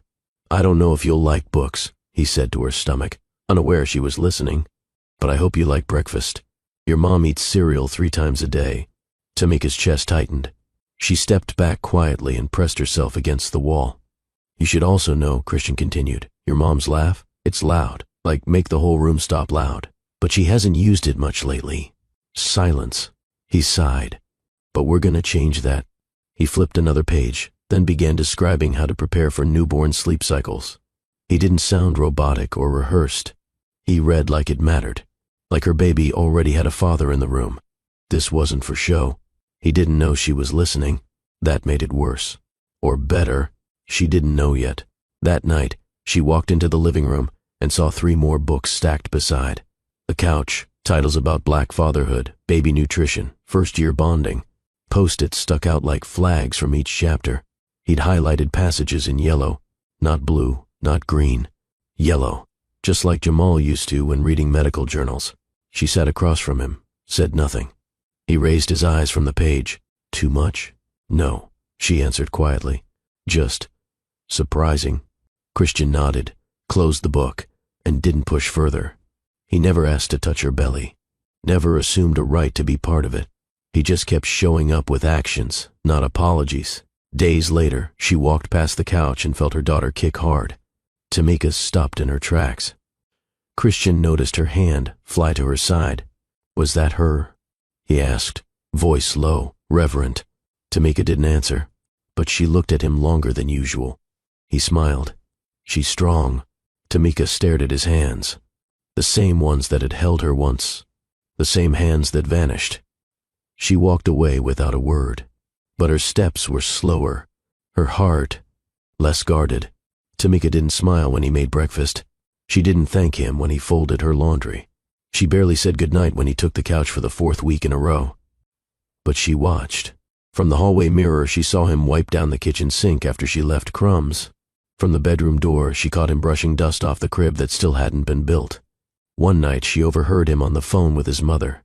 "No, she hasn't forgiven me. I'm not rushing her. I'm just here. I'm not leaving this time." He didn't know she was standing on the other side of the door. Tears filled her eyes, but she blinked them back before going to bed. In the mornings, she noticed the way he'd quietly refill the humidifier in her room. At lunch, she realized he always left her the larger serving. At night, when she tossed and turned, he never asked questions. He just turned the volume down and let her be. She was cold, sharp, guarded, but not blind. She heard him groan in pain after helping carry groceries. His back was clearly strained. Yet he never said a word. He never asked her to notice. She did. Tamika tested him sometimes. Left dishes out. Ignored the mail. Purposely dragged the garbage bag to the door and left it. By morning, it was always gone. He was soft-spoken around her now, careful not to talk too much, but never too little.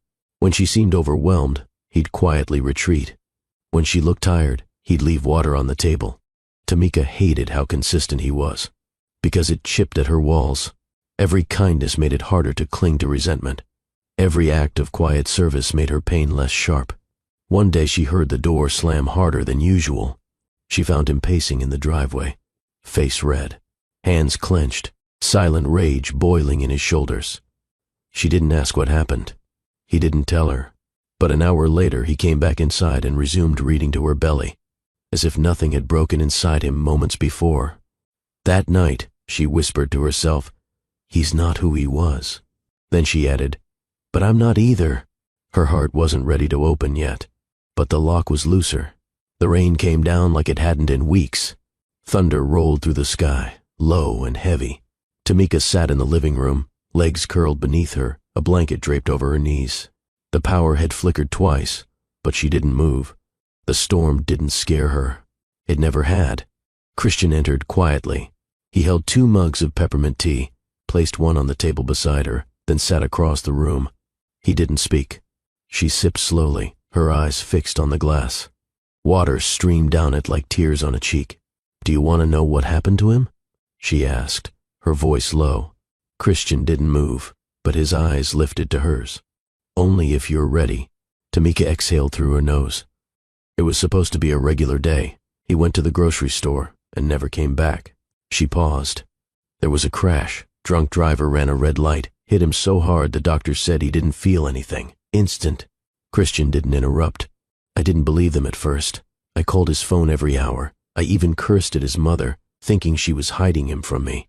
I blamed her, blamed everyone, even God. Another pause. They let me see the body. I stood there for an hour, just staring. I couldn't cry, couldn't move. A bolt of lightning lit up the room. Her face looked like stone.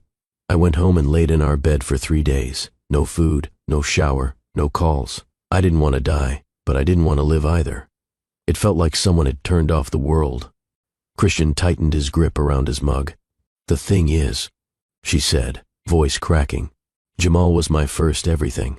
My first boyfriend, first kiss, first man, first love. We were supposed to grow old. That was the plan." She wiped her face quickly. "When you disappeared, I didn't cry because of you. I cried because it felt like death again. One day here, the next day." Silence. Christian lowered his head. "I couldn't do it a second time," she whispered. Lightning cracked again. Christian still said nothing, but his silence wasn't empty. It was permission, space. After a moment she looked at him and said, "You needed to hear that, before anything else happens between us." She stood and walked out, leaving her tea untouched. He sat frozen, absorbing every word. Christian stood in the kitchen the next morning, scrambling eggs and toasting bread, but his mind was nowhere near the stove. Her words from last night echoed louder than any thunderclap. She entered quietly, eyes puffy but calm. She walked straight to the fridge and pulled out a bottle of orange juice. "Didn't sleep," she said flatly, not looking at him. "I know," he replied, matching her energy. She poured the juice into a glass, then leaned against the counter across from him. Her gaze finally met his. This time, it didn't burn. It bruised. "You left like death did." His heart sank. That's what it felt like. Same silence, same confusion, same void. Christian opened his mouth, but she raised her hand. "Don't, I'm not finished." She took a sip, then set the glass down. "I don't care that you had an emergency. I don't even care if it was your father, your mother, or your entire family in crisis. You had my number. You had my heart. You had one job: communicate." Christian looked like someone had punched the wind out of him. "I would have understood," she continued, her voice steady. "I know grief. I know emergencies. But you chose silence. You made me think I meant nothing." "I panicked," he said, voice small. "I thought I wasn't good enough for you." "Then say that. Say something. Don't vanish and reappear like you're entitled to forgiveness." He nodded slowly, not defending himself. "You don't get to do that again," she said firmly. "I don't have room for another disappearance." "I hear you." "No, you need to feel me. He stepped closer but didn't touch her. Tell me how. Consistency, accountability, respect. That's how. Christian swallowed hard. I'll earn it. You'll try, she corrected. The room fell quiet. He handed her a plate of food, warm and neatly arranged. She didn't thank him, but she didn't reject it either. As she sat at the table, she added, You're here now, but this doesn't mean you're back in my life. It means I'm giving you a chance not to ruin it. He pulled out the chair across from her. I won't disappear again, Tamika. You better not, she said, cutting into her eggs. Or next time, you'll regret showing up. The message was clear. She was no longer broken. She was setting rules. And for once, Christian was ready to follow. Tamika didn't speak much that day. But her silence wasn't hostile. It was intentional. After dinner, she walked past Christian, her steps slow, controlled. He was on the couch reading a book on fatherhood again, legs stretched out, glasses on. She paused at the hallway. You coming? She asked, soft but firm. He blinked, then stood. To the room? To my space? She didn't wait for his answer. When he stepped into the bedroom, he found her standing by the window in a long cotton robe, the kind she used to wear when her walls were still up. But tonight, her stance was different. Her arms weren't crossed. Her back was straight. Her eyes locked onto his the moment he entered, closed the door. He obeyed. She walked toward the bed and sat at the edge. You want me? He looked like he was about to answer, but she cut him off. No explanations, no poetry, just yes or no. Yes, he said without hesitation. Then listen. She reached up, untied her robe slowly, letting it fall open just enough to reveal the swell of her pregnant belly and the vulnerability underneath. This body isn't for comfort. It's for truth. He stepped forward carefully, like approaching something sacred. I haven't let anyone touch me like that since my husband died, she said. Not because I couldn't, but because no one earned it. His throat tightened. I don't want slow. I don't want sweet. She stood and walked right up to him. I want you to know what grief and survival taste like. Her hand reached for his. Touch me, she said. Not like I'm fragile, like I'm alive. He inhaled deeply. His hands trembled as they slid across her hips. She didn't flinch. She leaned in closer, her breath warm against his jaw. This isn't about sex, she whispered. It's about trust. She took his hand and placed it against her chest, over her heart.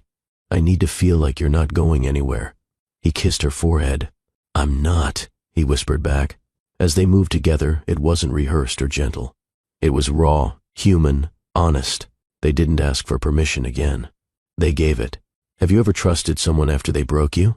Comment trust below if you believe love deserves a second chance. Like, share, and subscribe to see what Tamika does next. Tamika sat on the weathered park bench, one hand resting on her belly, the other gripping a cup of lemonade she barely sipped. The spring air in Harlem was crisp but gentle, the kind that made people walk a little slower.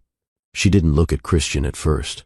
He stood near her, pacing, trying to say something, trying to find courage. You sit next to me or you leave, she said, eyes still fixed on the playground across the lawn. He obeyed, lowering himself slowly onto the bench, leaving space between them. I know I've said it in here. He pointed to his chest, voice soft. But I want to say it better. Real. No, Tamika interrupted. Say it out loud. With your mouth. Here, in daylight, in public. Christian blinked. I care about you, Tamika. I really do. She turned slowly. No, don't you do that care about nonsense. I love you, he said. Quiet, almost like he was scared to say it too loud and make it too real. Tamika waited. Christian looked down. I love you, Tamika. I've loved you since the day at Gate 27. Louder. People passed by. No one was watching, but it felt like the world paused anyway. He cleared his throat and stood up. Tamika Brooks, I love you. I love you and our child. I want to earn you, every part. Tamika finally looked up at him fully, her lips tight, her eyes full. I don't want you to earn me. I want you to mean it. I'm not a woman to hide, Christian. I've been hidden too long. From life, from love, from myself. I'm not hiding you, he whispered. Then don't whisper that, she replied. He sat back down. Give me time. I'll show you what I mean. She stood, leaving the cup on the bench. You already know what I need. Either you're ready to say it to the world, or you're not ready for me. Christian stood too. You're right. Tamika turned her back, walking away slowly. Not cold, not angry, just done with halfway efforts. Christian didn't follow, but he didn't forget either. 2 days passed. No call, no text, not even a knock at the door. Tamika didn't expect one. She had seen that look before, the kind men wear when their courage runs dry at the finish line. She folded baby clothes in the nursery that evening, trying not to let the silence grow into bitterness. But her heart still hoped. By day 3, she heard a knock. She didn't move right away. When she opened the door, Christian stood there, holding a grocery bag and wearing guilt on his face like a second skin. I brought mangoes, he muttered, eyes lowered. She didn't smile. I asked you to say something real. You brought fruit? He stepped inside. I was thinking about how to do it right. Tamika placed the mangoes on the kitchen counter. Doing it right doesn't mean doing it safe. He nodded. You're right. But I've never told the world anything personal. My father raised me to be strategic, to protect the brand, to keep my private life private. You think I'm a scandal? She asked, folding her arms. No, he said quickly. I think you're the only part of my life that feels like truth, but I'm not used to being open like this. Tamika stared at him. You didn't hesitate to sleep with me. You didn't hesitate to leave. You didn't hesitate to come back. But this, loving me out loud, that's where your knees buckle? He looked like she slapped him. I'm scared, he admitted. I'm scared I'll mess this up again. Too late. You already did, she shot back. But you also have the chance to fix it. How? He asked, desperate now. By showing the same energy and love that you show when pitching to investors, she said. You wear $3,000 suits to ask strangers for money, but you can't wear your heart to honor the mother of your child? He didn't answer. You want to be in this child's life? You want to be in mine? She continued. Then act like it. Let the world know I'm not your charity case. I'm your choice. Christian nodded slowly, the message sinking in deeper than anything else had. I'll handle it, he said quietly. You better, she warned. Because next time I see hesitation, I walk. He stood frozen for a moment. Then he leaned forward, kissed her on the forehead, and left without another word. Tamika exhaled. Not relief, not pride, something else. Anticipation. Tamika was in sweatpants, hair tied up, sipping warm ginger tea while scrolling through baby name apps. Her peace shattered with a loud banging on the front door. Open up. Girl, open this door. Keisha's voice echoed from outside. Tamika's heart skipped. She ran over and yanked the door open. Keisha burst in, barefoot, wrapped in a satin robe, phone clutched in her hand like a grenade. Why are you? Tamika started. Turn on the TV, right now. Channel 4, go. Keisha screamed, her eyes wide. Tamika dropped her phone and scrambled for the remote. The screen lit up. A live morning news segment was already in progress. And now, a surprise announcement from tech CEO Christian Miller, founder of Clarion Holdings, the anchor said. This is being broadcast from their investor summit at the Ritz in Midtown. Tamika's breath locked in her throat. The feed switched to a live podium. Christian stood in a navy suit, no tie, sleeves slightly rolled up, looking nothing like the polished image Clarion's PR team had always pushed. His hair looked like he'd run his hands through it a dozen times. My name is Christian Miller, he began, eyes serious but unshaken. I built a company based on transparency, innovation, and trust, but there's something I haven't been honest about. The audience murmured. Cameras flashed. Keisha clutched Tamika's shoulder. Girl, is this about you? It better be about you. Christian continued. 3 months ago I met someone who reminded me what real connection feels like. She wasn't rich. She wasn't trying to impress me. She was simply her, honest, wounded, brave. Tamika blinked. Her hand trembled. We spent one night together, he said. It wasn't planned. It wasn't perfect. But it was real. And now she's carrying my child. Gasps filled the room on the broadcast. The camera zoomed in closer to Christian's face. She doesn't need me to rescue her, he said. She didn't ask for anything. But I'm not here today as a CEO. I'm here as a man who refuses to be silent about love. He took a deep breath. Her name is Tamika Brooks. She's the mother of my child. And if she's watching...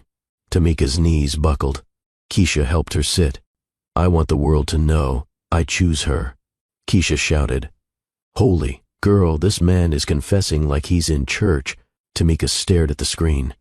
Her lips parted, but no words came. Christian raised one hand. Tamika, will you marry me? The camera froze. So did Tamika. The room felt like it stopped breathing. Christian stood there, broadcast live to millions, holding nothing back. No PR team, no rehearsed speech, just him, his truth, and Tamika, front and center of it all.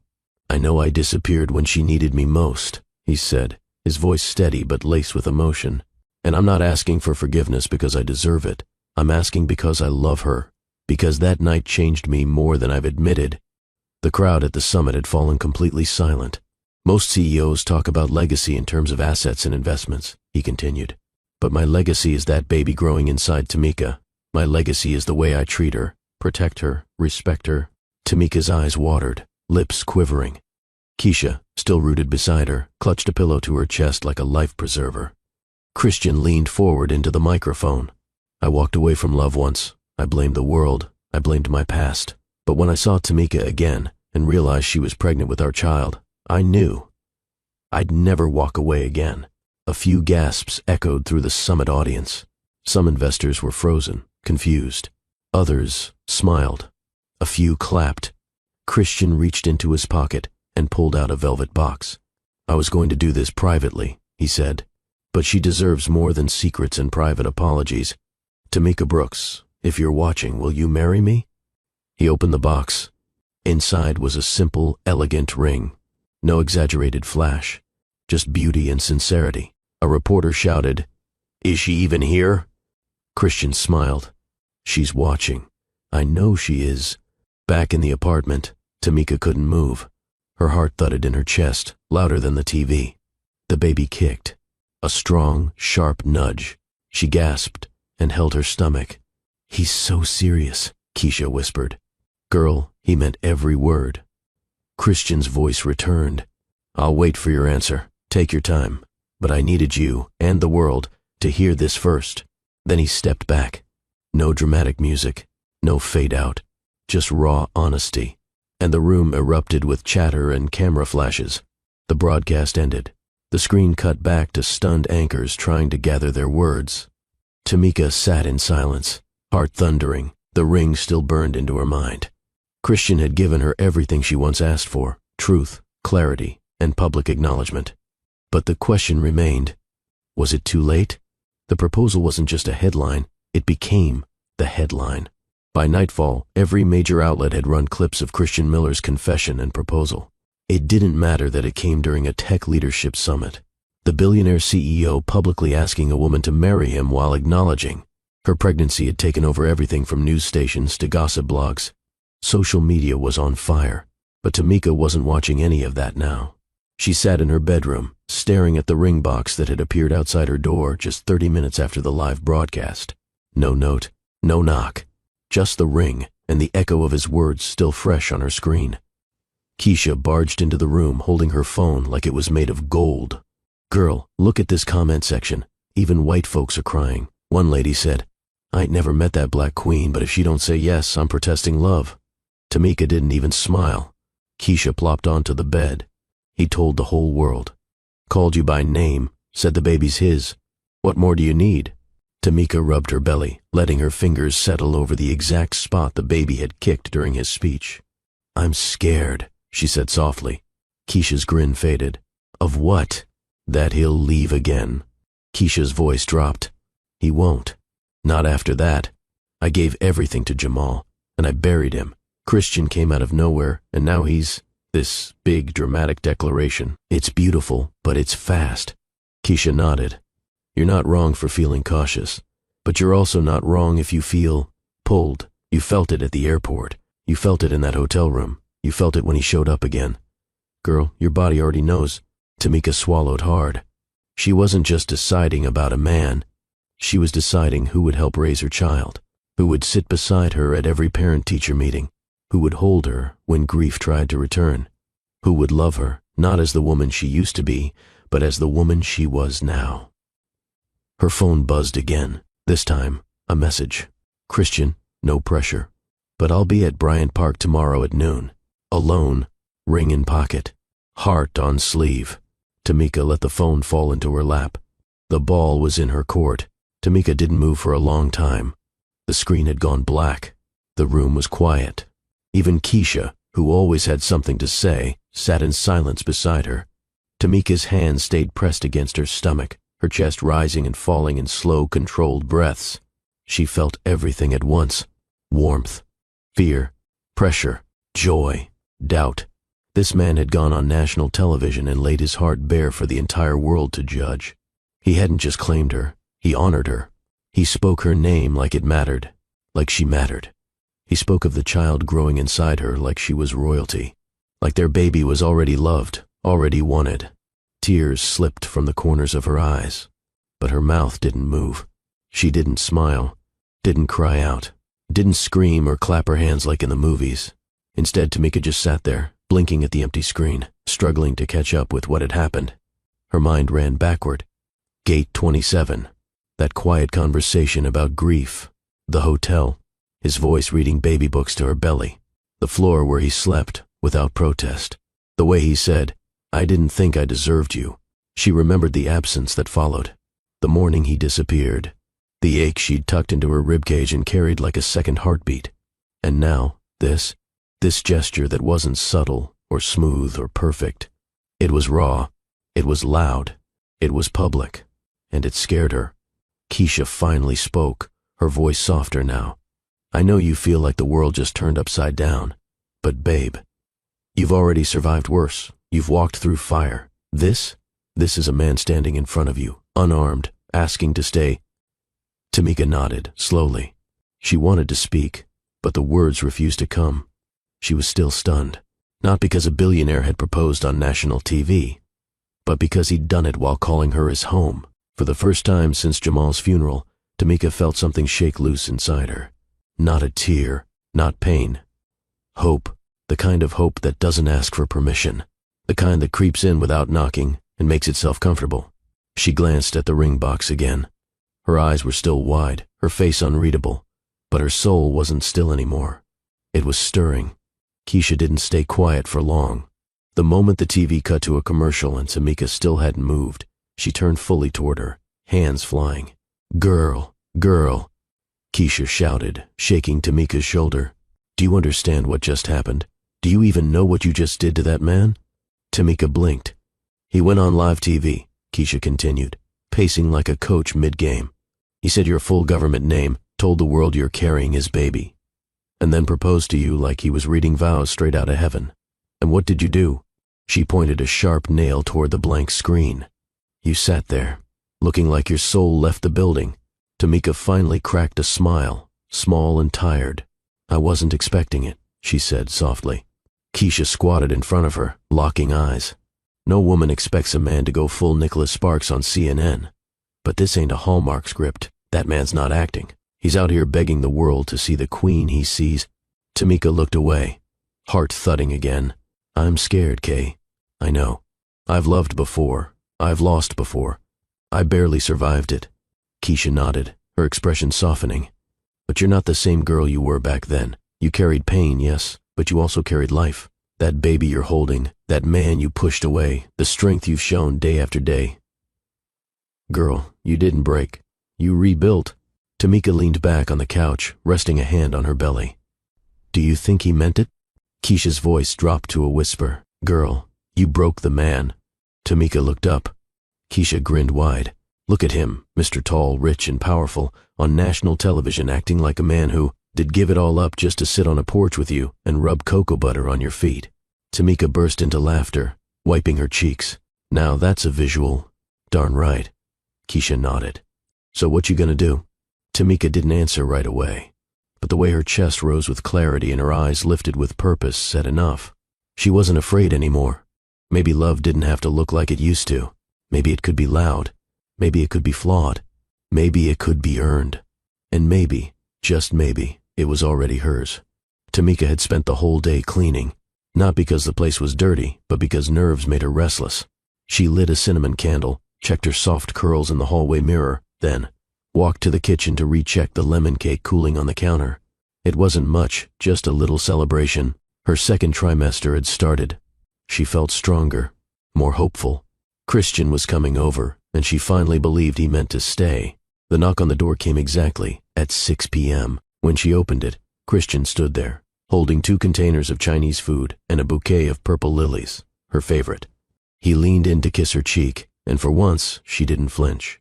"I told the lady at the shop you liked your flowers loud," he joked. Tamika smiled. "Come in." They barely settled down before the second knock came. She frowned. "You expecting someone?" Christian shook his head. "No, probably your neighbor. I'll get it." But when he opened the door, a tall woman in a beige coat stepped in like she owned the place. Her hair was tied in a sleek bun. Her makeup was flawless. Her tone? Ice. "Christian." "We need to talk." Tamika blinked from the couch. "Who is this?" The woman didn't wait for introductions. "You still have my ring. Don't play dumb." Christian's face paled. "Alina. So you can say my name."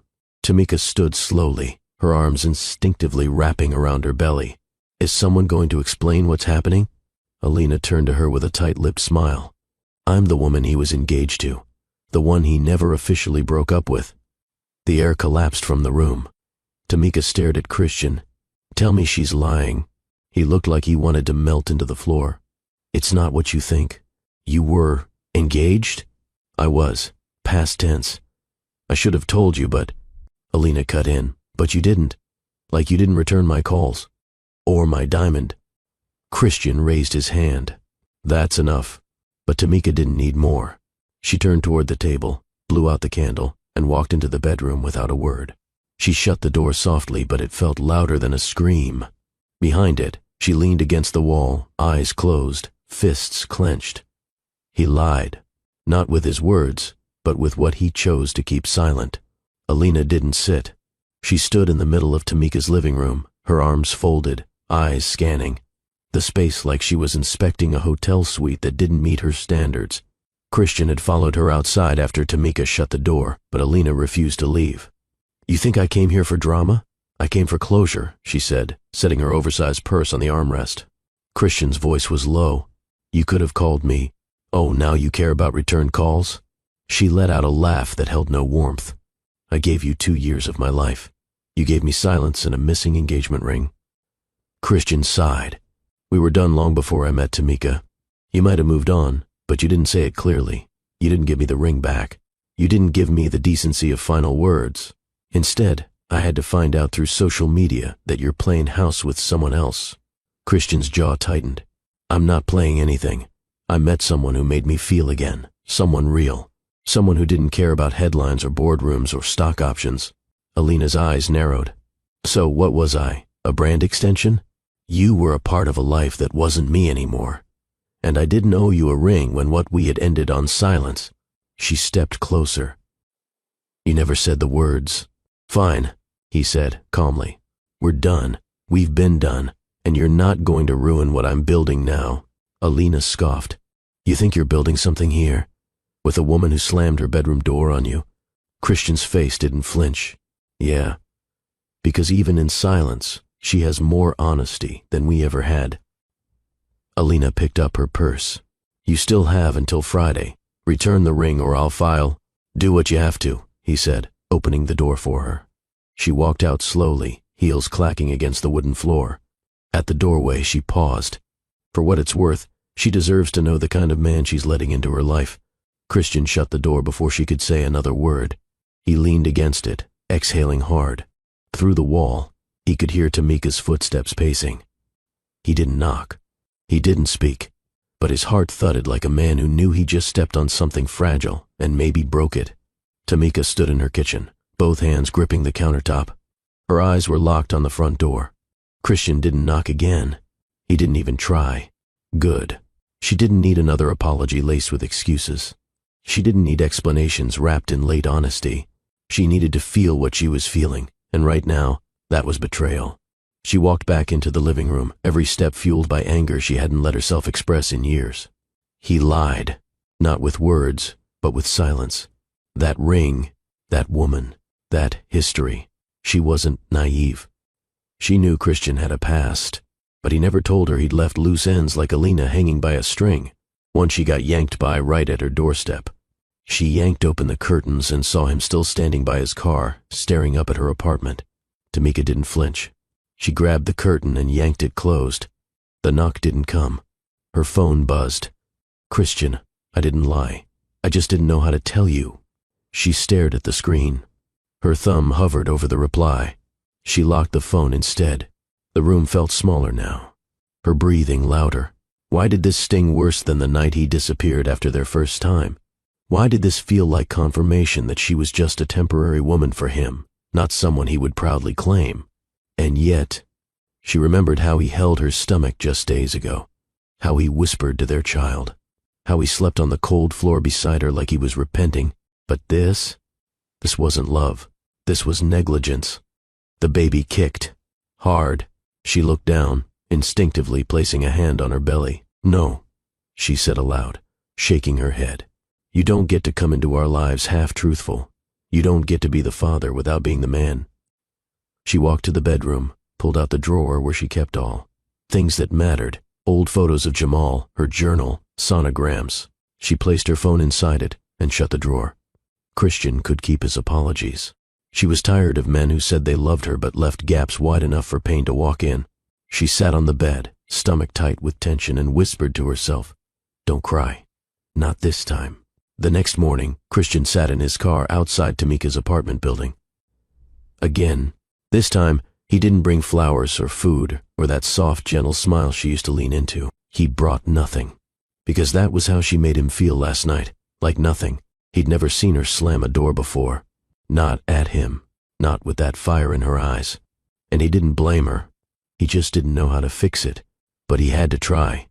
He stood outside her door again, this time waiting, hoping she'd open before he knocked. She didn't. 3 knocks, 1 deep breath. Tamika opened the door halfway, arms folded across her chest, face unreadable.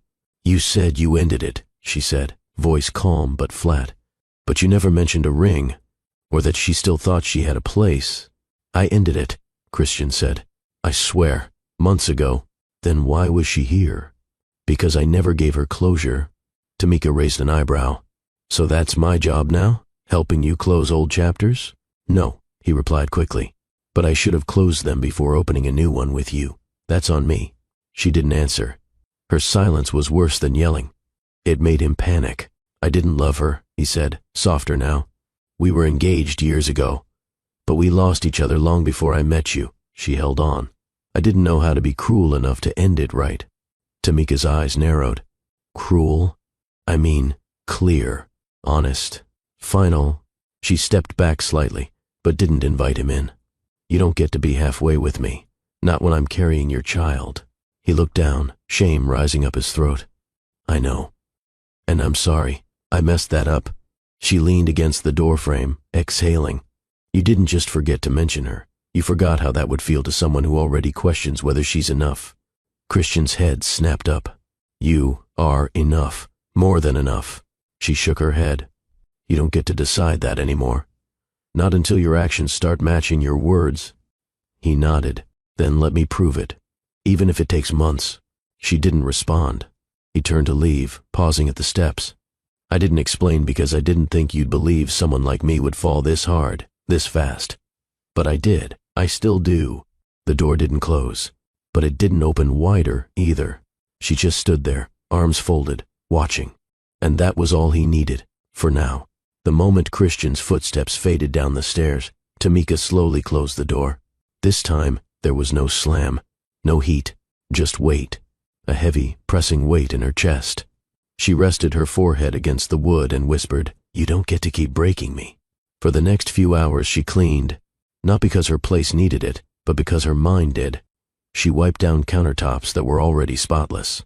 She folded laundry she'd already folded yesterday. She organized baby clothes by color, size, and fabric softness. None of it helped. Keisha texted twice. Tamika didn't respond. She didn't want to talk.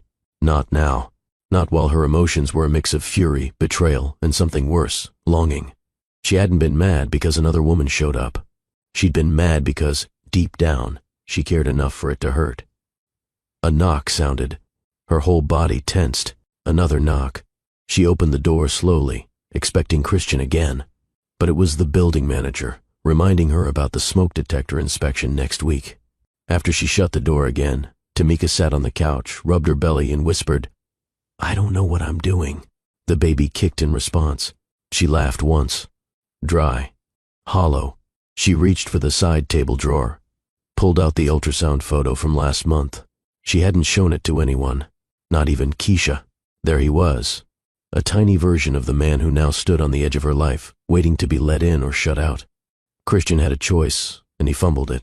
He didn't lie about being with someone, but he let silence become deception. And now, she was the one left to deal with the consequences, again. Suddenly, her phone buzzed. One message. "Christian, I'm not asking for the door. I'm asking for a window, a chance to earn my way back, please." She stared at it for 5 minutes straight, then turned off her phone and tossed it on the couch. She needed space. She needed time. She opened the door again, not to let him in, but to step out. Fresh air, cold air, real air. And then she turned around, walked back inside, locked the door behind her, and whispered to herself, "Not today." The days crawled. Morning light filled the living room, but Tamika didn't open the blinds. Her home, once a haven for soft jazz and scented candles, now echoed with stillness. The baby moved more often now, stronger, rhythmic kicks, but each flutter only made her more aware of what she didn't have. No calls from Christian, no knocks, no messages. Silence. Keisha stopped by twice. On the second visit, she dropped off a care package, snacks, prenatal vitamins, a worn copy of Becoming, and a handwritten note that said, "I love you even when you're shutting the world out." Tamika smiled faintly at that. The loneliness didn't crush her. It wasn't sharp like heartbreak. It was soft, slow erosion, the kind that made her forget what day it was. On Wednesday, she attempted to journal. She opened to a fresh page and wrote, "He said he wanted to be a father, but fathers don't come with hidden fiancés. I didn't ask him for perfection. I asked for honesty." Then she closed the book. By Friday, she found herself searching for him online again. His company's social media was quiet. She refreshed his LinkedIn. No updates. Nothing. Saturday night, she played the voicemail he left last week. "I know I messed up, but I meant every word I said on that bench. I still do." She deleted it afterward. If he wanted forgiveness, he needed to do more than speak. He needed to show her, show their child, that he was more than a man who disappeared or stumbled when truth mattered most. By Sunday morning, she was folding baby clothes again when the doorbell rang. Her first instinct was to ignore it, but something in her stomach, maybe curiosity, maybe instinct, pushed her to the door. No one was there, just a small box on the welcome mat. No label, no return address. She brought it inside cautiously, opened it. Inside was a smaller velvet box. Her breath hitched. She didn't touch it yet. She saw the folded paper tucked beneath it and lifted that first. It was a letter. 3 pages, handwritten, the edges slightly creased, like someone had carried it around for days before deciding to send it. Tamika sat down slowly, her heart beginning to race, not from fear, but from the weight of what might be written inside. Tamika unfolded the letter with care, the paper still faintly warm from the sun outside. Her eyes scanned the first line. "Tamika, I've rewritten this letter 17 times. Every version felt too small for what I need to say." She froze. "You once told me grief feels like someone walked out of your life without warning. I never wanted to be another ghost in your story, but I became one the moment I didn't tell you about Alina." Tamika exhaled slowly. Her fingers gripped the edges of the paper. "There's no excuse. I should have told you the second things got real between us. But I was selfish. I wanted a clean slate with you. You gave me warmth when my world had none. I wanted to protect that, us, even if it meant hiding a chapter I'd never fully closed." Her heart pulled tight at those words. "Yes, I was once engaged, but I called it off before I met you. I just never returned the ring, not because I still loved her, because I didn't want to face the mess. Then I met you, and for the first time in years, I felt seen." She paused, blinking fast. A single tear slid down her cheek. "I watched you carry pain with dignity. I saw you protect a child you hadn't even met yet with more courage than most men show in a lifetime. You are not some passing moment. You are the beginning of everything I didn't know I was missing." Tamika's hands trembled now. "I didn't lose you because of Alina. I lost you because I didn't respect your right to know the full truth. You weren't asking for perfection. You were asking for honesty. And I failed. There was a space, a smudge of ink, where it looked like his pen paused. So here it is. The ring I should have returned years ago. Tamika glanced at the velvet box. I'm sending it back, along with the ring I bought months ago, before the bench, before the cameras, before the headlines. I bought it the night you placed my hand on your belly. That moment changed me. It was the clearest yes I'd ever heard, even if you didn't say a word. Her breath caught. I'll be a father, with or without your hand. But God, Tamika, I want both. I want our child to see what love looks like when it's rebuilt. I'll wait for you. No pressure, no rush, just hope. She folded the letter slowly, stared at the 2 boxes on her coffee table. One from the past, one for a future she wasn't sure she could believe in. But her fingers reached toward the second box, the one marked by truth. The morning had started slow, calm even. Tamika had made breakfast, folded laundry, and rubbed cocoa butter over her belly while humming softly.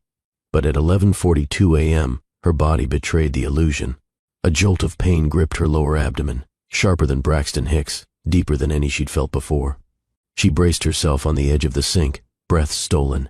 The plates clattered in the drying rack as her fingers trembled. The pain passed, then returned harder. This time, it dropped her to her knees. Keisha. She screamed through gritted teeth, grabbing her phone from the counter. Her hands shook so much she nearly dropped it trying to call. Keisha answered on the second ring. Hello? It's time. It's happening. I can't move. Tamika's voice cracked. Keisha didn't waste a second. I'm coming now. Stay on the phone. By the time she arrived, Tamika was on all fours in the living room, sweat trickling down her spine. Her knees buckled with every wave. Keisha didn't panic. She swooped in, gathered Tamika's overnight bag, and wrapped her arm around her friend like she'd trained for this her whole life. Can you walk? Keisha asked. Tamika nodded weakly, gritting her teeth as another contraction tightened her body. Keisha guided her down the stairs, ignoring curious neighbors, ignoring time, focused only on getting Tamika to the hospital. The ride was bumpy. Every red light felt like war. Tamika clawed the armrest, eyes wide, breath shallow. Keisha kept one hand on the wheel, the other reaching back to rub Tamika's thigh. You're doing great. Just breathe. We're almost there, Keisha coached, her voice firm but kind. Tamika groaned. Tell that to my uterus. Keisha smirked. Girl, your uterus got the memo. You about to be somebody's mama. As they pulled into the hospital driveway, a nurse with a wheelchair met them outside. Keisha jumped out, helped Tamika in, and grabbed her purse and ID. She's 39 weeks. First baby. Contractions are 3 minutes apart. The nurse nodded, already wheeling Tamika inside. As the automatic doors closed behind them, Tamika clutched Keisha's hand. Don't leave me. I'm not going anywhere. But neither of them knew who else was already on his way, driving through city traffic like a madman, ignoring missed calls, sweating through his shirt, praying he wasn't too late. Because Christian Miller had just gotten the text. She's in labor. Christian barely parked before bolting out of the car. The hospital entrance blurred as he sprinted past people and signs, ignoring every stare, every call of "Sir, you can't," as he shoved through the automatic doors. Tamika right. She's in labor. Where is she? He asked, out of breath, shirt damp with sweat, hair sticking to his forehead. The nurse behind the desk blinked at him, stunned by his wild entrance. And you are? He hesitated, chest rising. The father. That word settled heavy between them. The nurse stood and gestured. Labor and delivery. 3rd floor. Take the elevator to your left. Christian didn't say thank you. He just ran. Inside the elevator, he paced. His hand wiped at his jaw, brushing over the stubble he hadn't bothered to shave. He caught his reflection in the mirrored wall. Tired eyes. Wrinkled t-shirt. Hands trembling. He looked nothing like a man ready to meet his daughter, but that's exactly what he was. When the doors opened, he burst out again. Nurses turned. One of them pointed toward room 317 before he even asked. Go, she said gently. She's asking for you. He reached the door and froze. Through the small window, he saw her. Tamika lay on the bed, breathing hard, face contorted in pain. Her curls clung to her damp forehead. Keisha stood beside her, holding her hand. A nurse checked the monitor. It was chaos, but Tamika was fighting. Fighting to bring their child into the world. Christian pushed the door open slowly. It creaked just enough for everyone to turn. Tamika's eyes widened. I'm here, he panted. I came as fast as I could. Keisha looked him up and down. You look like hell, she muttered, stepping aside. Then I'm right on brand, he shot back, walking toward the bed. Tamika gritted her teeth through another contraction. She didn't yell at him. She didn't curse. She just held his gaze, searching it. And something in her softened. A crack in the ice. He took her hand. Don't leave again, she whispered, voice shaking. He lowered his head to her forehead. Not even death could move me now. The machines beeped. Her body braced, and Christian gripped her hand tighter, anchoring her. I've got you, he whispered. I'm not letting go. The contractions hit harder now. Sharp, relentless waves that left Tamika gasping and drenched in sweat. The hospital room dimmed slightly, but Christian's grip didn't. He stayed glued to her side, hand locked in hers, brushing her damp curls off her face every few minutes. Breathe, babe, he whispered, voice low and steady, even as panic roared beneath his calm. You're doing amazing. She gave him a side-eye glare between gritted teeth. I swear, if you say breathe one more time, I will swing. He didn't flinch. He smiled through it, eyes soft. I'll take the hit. The nurse stepped in. She's at 9 centimeters. Almost there. Tamika let out a guttural groan. Her legs tensed. She squeezed Christian's hand so hard his knuckles cracked, but he didn't pull away. He welcomed the pain. It reminded him this was real, that she was bringing their daughter into the world, and he had a front row seat. Keisha hovered in the corner, eyes wide with worry, phone forgotten in her hand. She caught Christian's eyes and nodded once. Unspoken truce. For now, another contraction. Tamika screamed. Raw, uncontrolled. Her body writhed as the nurse held her knees up. I can't do this, she cried, voice breaking. Christian bent lower, pressing his forehead against hers. Yes, you can. You already are. Tamika, you're the strongest person I know. Tears spilled down her cheeks, mixed with sweat and fear.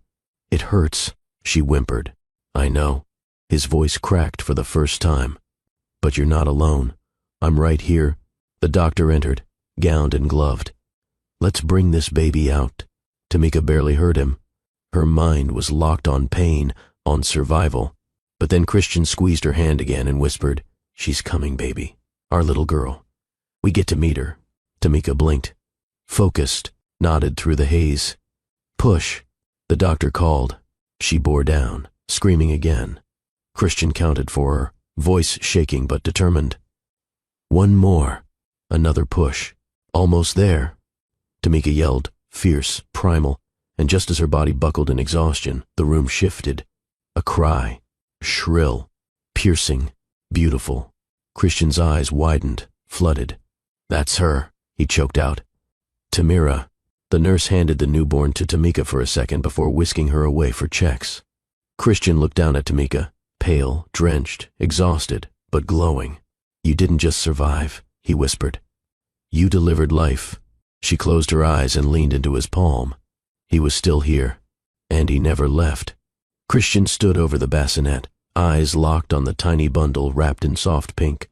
Tamira's cries had quieted, replaced by tiny hiccups and fluttering fingers. Her nose looked like Tamika's. Her skin, a perfect blend of both their tones. Her heartbeat, a quiet rhythm that changed him in ways he couldn't explain. She has your forehead, he said softly, still watching their daughter. Tamika lay in bed, drained. The pain was gone, but the ache lingered, in her muscles, in her chest, in her soul. Yet she was still alert enough to roll her eyes. Don't curse her already. Christian chuckled, finally turning to face her. His shirt was soaked in sweat. His hair messy. His face looked like he hadn't slept in days. But his smile never left. I mean it, Tamika, he said, walking to her side. You're the strongest woman I know. I didn't think I could admire you more than I already did. But watching you fight through that pain, breathing through those contractions, I've never seen anyone so fierce. She didn't respond at first. Her hand moved over the blanket, stroking the edge. Her chest rose and fell slowly. Then she said, I didn't feel strong. I felt scared out of my mind. That's what makes it strength. Christian whispered. You did it anyway. His words sank in. The room was quiet now, just the hum of machines and the occasional squeak of sneakers from nurses in the hallway. The chaos of labor had passed, but the weight of everything remained. Where did you go? She asked, suddenly, not looking at him. Christian stiffened. What do you mean? Back when you left me in that hotel room, before all this, before the baby. He closed his eyes, took a breath. I didn't run because I didn't care. I ran because I did. I felt like I didn't deserve you. I didn't know how to process what I felt. She looked at him now, eyes sharp. You left anyway. I know, he nodded. And I hated myself for it. Every day. He leaned down, took her hand. But I came back, and I stayed, and I'll keep staying. No matter how long it takes for you to believe it. Tamika blinked fast. Her grip on his hand tightened. You were there, she whispered, voice cracking. When it counted, Christian leaned in and kissed her forehead. I always will be. And this time, she didn't pull away. The soft light of dawn spilled through the blinds, casting a warm glow over the hospital room. Christian sat in the chair beside Tamika's bed, cradling Tamira in his arms like she was made of glass and stardust. He didn't speak. He just stared, quiet, overwhelmed, lost in the tiny miracle that now carried his name. His thumb brushed her cheek. She's so small, he whispered, more to himself than anyone else. Tamika watched from the bed, head tilted toward him. She was exhausted but awake, her body recovering from hours of labor that still echoed through her bones. The pain had left, but something else settled in its place. A new kind of weight. A new kind of love. Christian's lip trembled. He cleared his throat, but his eyes shimmered. You okay? She asked softly. He didn't answer. Instead, a tear slipped down his cheek, then another. His chest shook as he held their daughter tighter, careful not to wake her. I never thought I'd cry like this, he admitted, laughing nervously through the tears. I've had money, I've had houses, awards, attention, but nothing ever made me feel like this. Tamika didn't respond. She just let him have his moment. He continued, voice shaking. I didn't know I could love anyone this much. I didn't know I could love you this much. That made her eyes burn. She turned away, blinking fast. Her throat tightened, but she didn't say a word. Christian stood up and walked over. He placed Tamira in the bassinet gently, his hands lingering over the blanket as if afraid she'd disappear. Then he turned back to Tamika, pulled the chair close, and sat down beside her. I know I've made mistakes, he said. I know you had every reason to walk away, to not let me in. But you gave me this gift anyway. You let me be here. Let me hold her. He reached for Tamika's hand. I will never forget this moment, he said. Ever. Tamika looked at him, really looked at him. You're crying like a man who got his soul back, she whispered. He nodded. I did. They sat in silence for a long time, their breathing soft, the air thick with something fragile and holy. Christian leaned forward and kissed her hand. Thank you for Tamira. Thank you for letting me stay. Tamika blinked, lips parting, but she still wasn't ready to speak the words she'd been holding inside, not yet. But she didn't let go of his hand. Tamika lay in bed, head resting against the stiff hospital pillow, watching Christian as he paced quietly near the bassinet. He adjusted Tamira's blanket like it was the most sacred task in the world. She had never seen him this quiet, this still, this small. Her body ached, her eyelids were heavy, but her mind was wide awake. Christian turned and caught her gaze. He smiled a little. You need... Tamika shook her head. No, just don't let her out of your sight. Never, he said instantly, like a vow. She let out a slow breath. Then, without warning, she spoke. I hated you last week. His eyes widened slightly. He stepped closer, but didn't sit. I know. You left without a word. No note, no check-in. I woke up in that hotel bed and felt cheaper than I've ever felt in my life. Christian's mouth opened, but she raised a finger. Don't interrupt me. I cried for 2 straight days, she said. Then I hated myself for being surprised. And then I hated you more. Christian stood still, head low. He looked like someone who'd walked into court already knowing the verdict. I was scared, he said quietly. I wasn't used to feeling anything real, and with you, it was too much, too good. Tamika looked away. Yeah, it was good. Silence stretched between them. I thought I could forget you, she continued, voice sharp but low. I tried to pretend that night was just... A mistake. But then my body started changing. Then I heard the heartbeat. Then I saw the sonogram and realized this was never just about me. Christian slowly sank into the chair beside her. You never deserved to be left like that. I know. I've replayed it in my mind 1,000 times. You should have fought for me sooner. I know, he whispered. Her eyes stayed locked on him. But you came back, she said after a long pause. And you stayed. I'll never leave again. I'm still mad at you, she added quickly. I don't want you thinking all is forgiven. I don't, he replied. I'm not asking for forgiveness. I'm asking for a chance to earn it. Tamika exhaled, long and steady. Then she shifted in bed slightly, grimacing as she did. I don't know what tomorrow looks like for us. Christian leaned forward, elbows on his knees. We figure it out, one day at a time. Her eyes softened for a moment before turning back toward the bassinet. She looks like you, she said. Christian smiled, tears welling again. She has your strength. Tamika looked down, then back up at him. I hated you last week, she said again. But I needed you this week. And she let the truth hang there, real, raw, and unresolved. The room was still, except for the soft mechanical hum of the monitors and Tamira's occasional baby sighs from the bassinet. Christian sat at Tamika's bedside now, head bowed slightly, fingers lightly tracing the hospital bracelet on her wrist. Tamika didn't speak right away. Her eyes stayed on her daughter, but her mind was full. You remember when you asked if she was yours? Tamika asked, her voice low. Christian looked up. Yeah, you shouldn't have had to ask. He shifted in his seat. I didn't want to assume anything, not after how I left. She finally turned toward him. But you were the only man I'd touched in 3 years, Christian.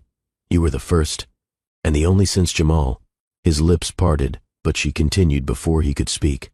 I didn't tell you because I didn't know what I wanted from you, she said. A part of me was still broken, and I didn't want to hand you a child and ask you to fix me. You never asked me to fix you, he replied. You never needed fixing. You needed truth. Tamika swallowed. You gave me a piece of it in that hotel. That night wasn't just sex for me. It was like breathing again. He leaned forward. It wasn't just sex for me either. Her voice caught in her throat for a second. She steadied it. When I saw you at my door, after everything, I thought maybe I hallucinated it, like my heart finally cracked. Christian reached out, gently brushing a loose curl away from her face. She didn't flinch this time. I came back because I never stopped thinking about you, he said. Every day. I hated you, she whispered. I let you, but I never stopped loving you, she admitted. I buried it deep under pride, pain, and hormones. But it was still there. Every time I rubbed my belly, every time I heard her heartbeat, I thought of you. He nodded, quiet and grateful. I can't promise forever right now, Tamika said, but I'm willing to see where this goes. He nodded again, eyes glistening. I'll take today. I'll take every small piece you give. No pressure. She took his hand and guided it toward Tamira. She needs you, Tamika said. We both do, but only if you stay this time. Christian didn't answer with words. He just kissed the back of her hand and looked her straight in the eye, finally steady. Tamira stirred in her bassinet, and the moment felt like a soft reset. New life, new terms, no guarantees, but maybe, just maybe, real love. The rooftop glowed under a soft New York evening sky, overlooking Harlem. Strings of warm lights crisscrossed above white-clothed tables. Golden hour painted everything with a gentle kiss of amber. The jazz band started, the slow roll of At Last floating through the air like it had been waiting for this night. Tamika stood behind the glass doors of the rooftop entrance, hidden from view. Her fingers clutched the bouquet, her breath short. Her dress hugged her body with simple elegance, a satin blend with off-shoulder sleeves. She wore no veil. Her truth had nothing to hide behind tonight. Keisha squeezed her hand. You ready? Tamika looked at her best friend. I'm terrified. You're human, Keisha said. But baby girl, you walk through fire. Now go claim your peace. As the music swelled, the guests rose. Rows of family, neighbors, and friends turned. Christian stood under the floral arch, eyes fixed on the glass doors, hands locked behind his back. His suit was crisp, his face soft. But his eyes held everything. The mistakes, the lessons, the love. The doors opened. Tamika stepped out, the wind gently lifting the train of her gown. She walked slowly, purposefully. Each step erased doubt, replaced it with clarity. The clinking forks, shouting babies, and loud aunties in floral dresses, none of it broke her gaze from the man waiting for her. Christian didn't blink. His chest rose with emotion he couldn't swallow. When she reached him, he whispered, "You're more than I ever deserved." Tamika smiled faintly. "I know." The officiant cleared his throat, but even he had to wait a second. The crowd was still wiping their eyes. Eleanor, Christian's mother, stood in the front row, hand on her heart. The ceremony began. There were no grand speeches about perfect love. There were no rehearsed smiles. This wasn't a fairy tale. It was a declaration of forgiveness, of maturity, of staying. And when the officiant asked, "Do you, Christian, take this woman?" Christian said, "I do," before the man could finish the sentence. Tamika didn't hesitate either. "I do. But not because you complete me, because I'm already whole." Applause broke out before the kiss.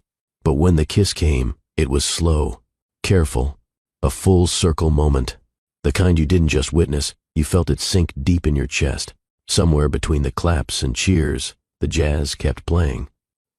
At last wasn't background noise. It was a confirmation. They hadn't just made it. They chose to. The applause settled into soft murmurs as the officiant turned to Tamika, giving her a gentle nod. Tamika stepped forward. Her fingers trembled slightly as she held the vow card, but she didn't read from it. She looked up into Christian's eyes and exhaled. This wasn't a performance. It was a release. "I used to dream about what love was supposed to look like," she began, her voice clear and calm. "I thought it had to be spotless, polished, the kind that made people jealous." She paused. "But the kind of love I dreamed of never taught me how to survive heartbreak. It never prepared me for silence, or grief, or motherhood." Christian's throat bobbed as he swallowed. "I don't want a love that's perfect. That love lies. It pretends. It avoids the messy truths we all carry." She stepped closer. "I want a love that stays. One that shows up even when it's uncomfortable. One that listens when I say I'm scared and doesn't try to fix it, but stays anyway." The wind shifted lightly, lifting the edge of her train. "I want a present love," she said firmly. "One that hears me without needing subtitles. One that holds me without needing to ask where it hurts. One that understands that sometimes I need silence, and sometimes I need space, but always I need honesty." She glanced at Tamira, asleep in Eleanor's arms, wrapped in a soft pink blanket. "I want a love my daughter can trust. A love that teaches her what it means to be held with care, not possession."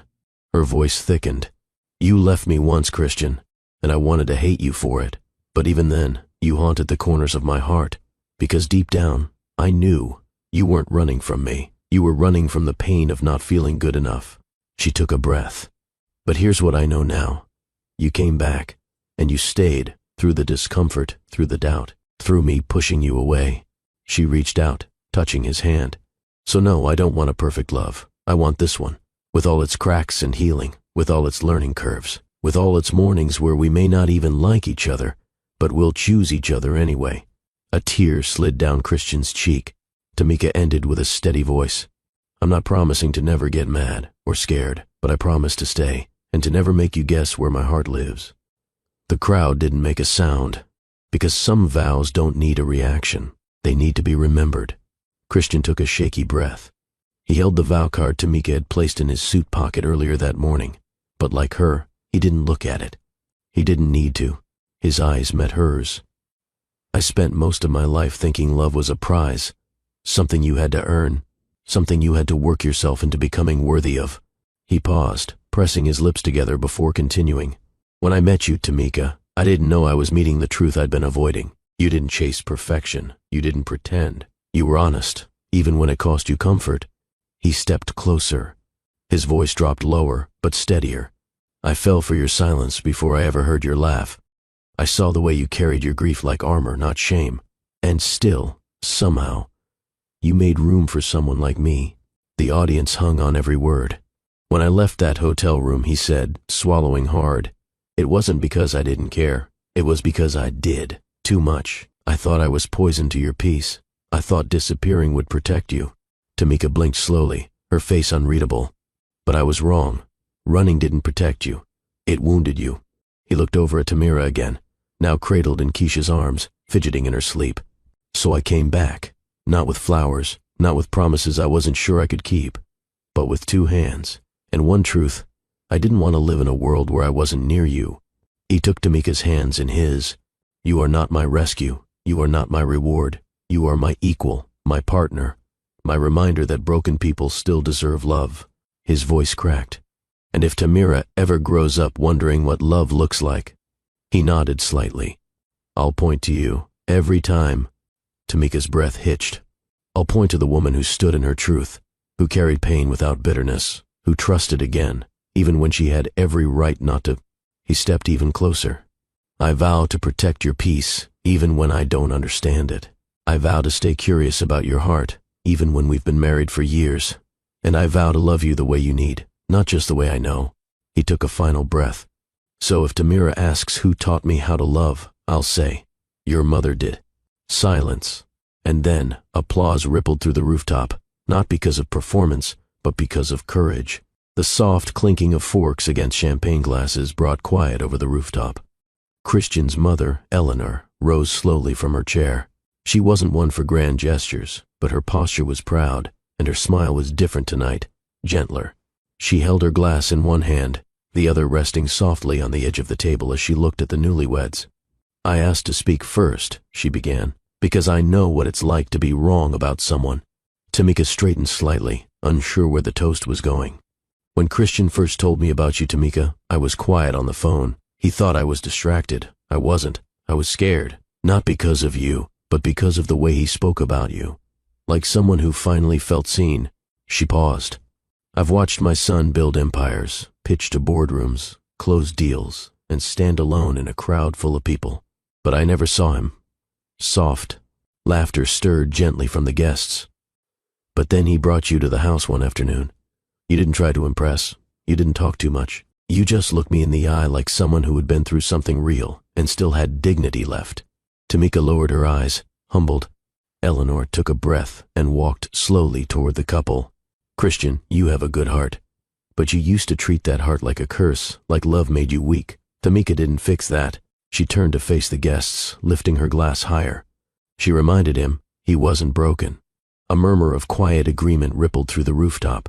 You didn't rescue him. You didn't worship him. You didn't even wait for him.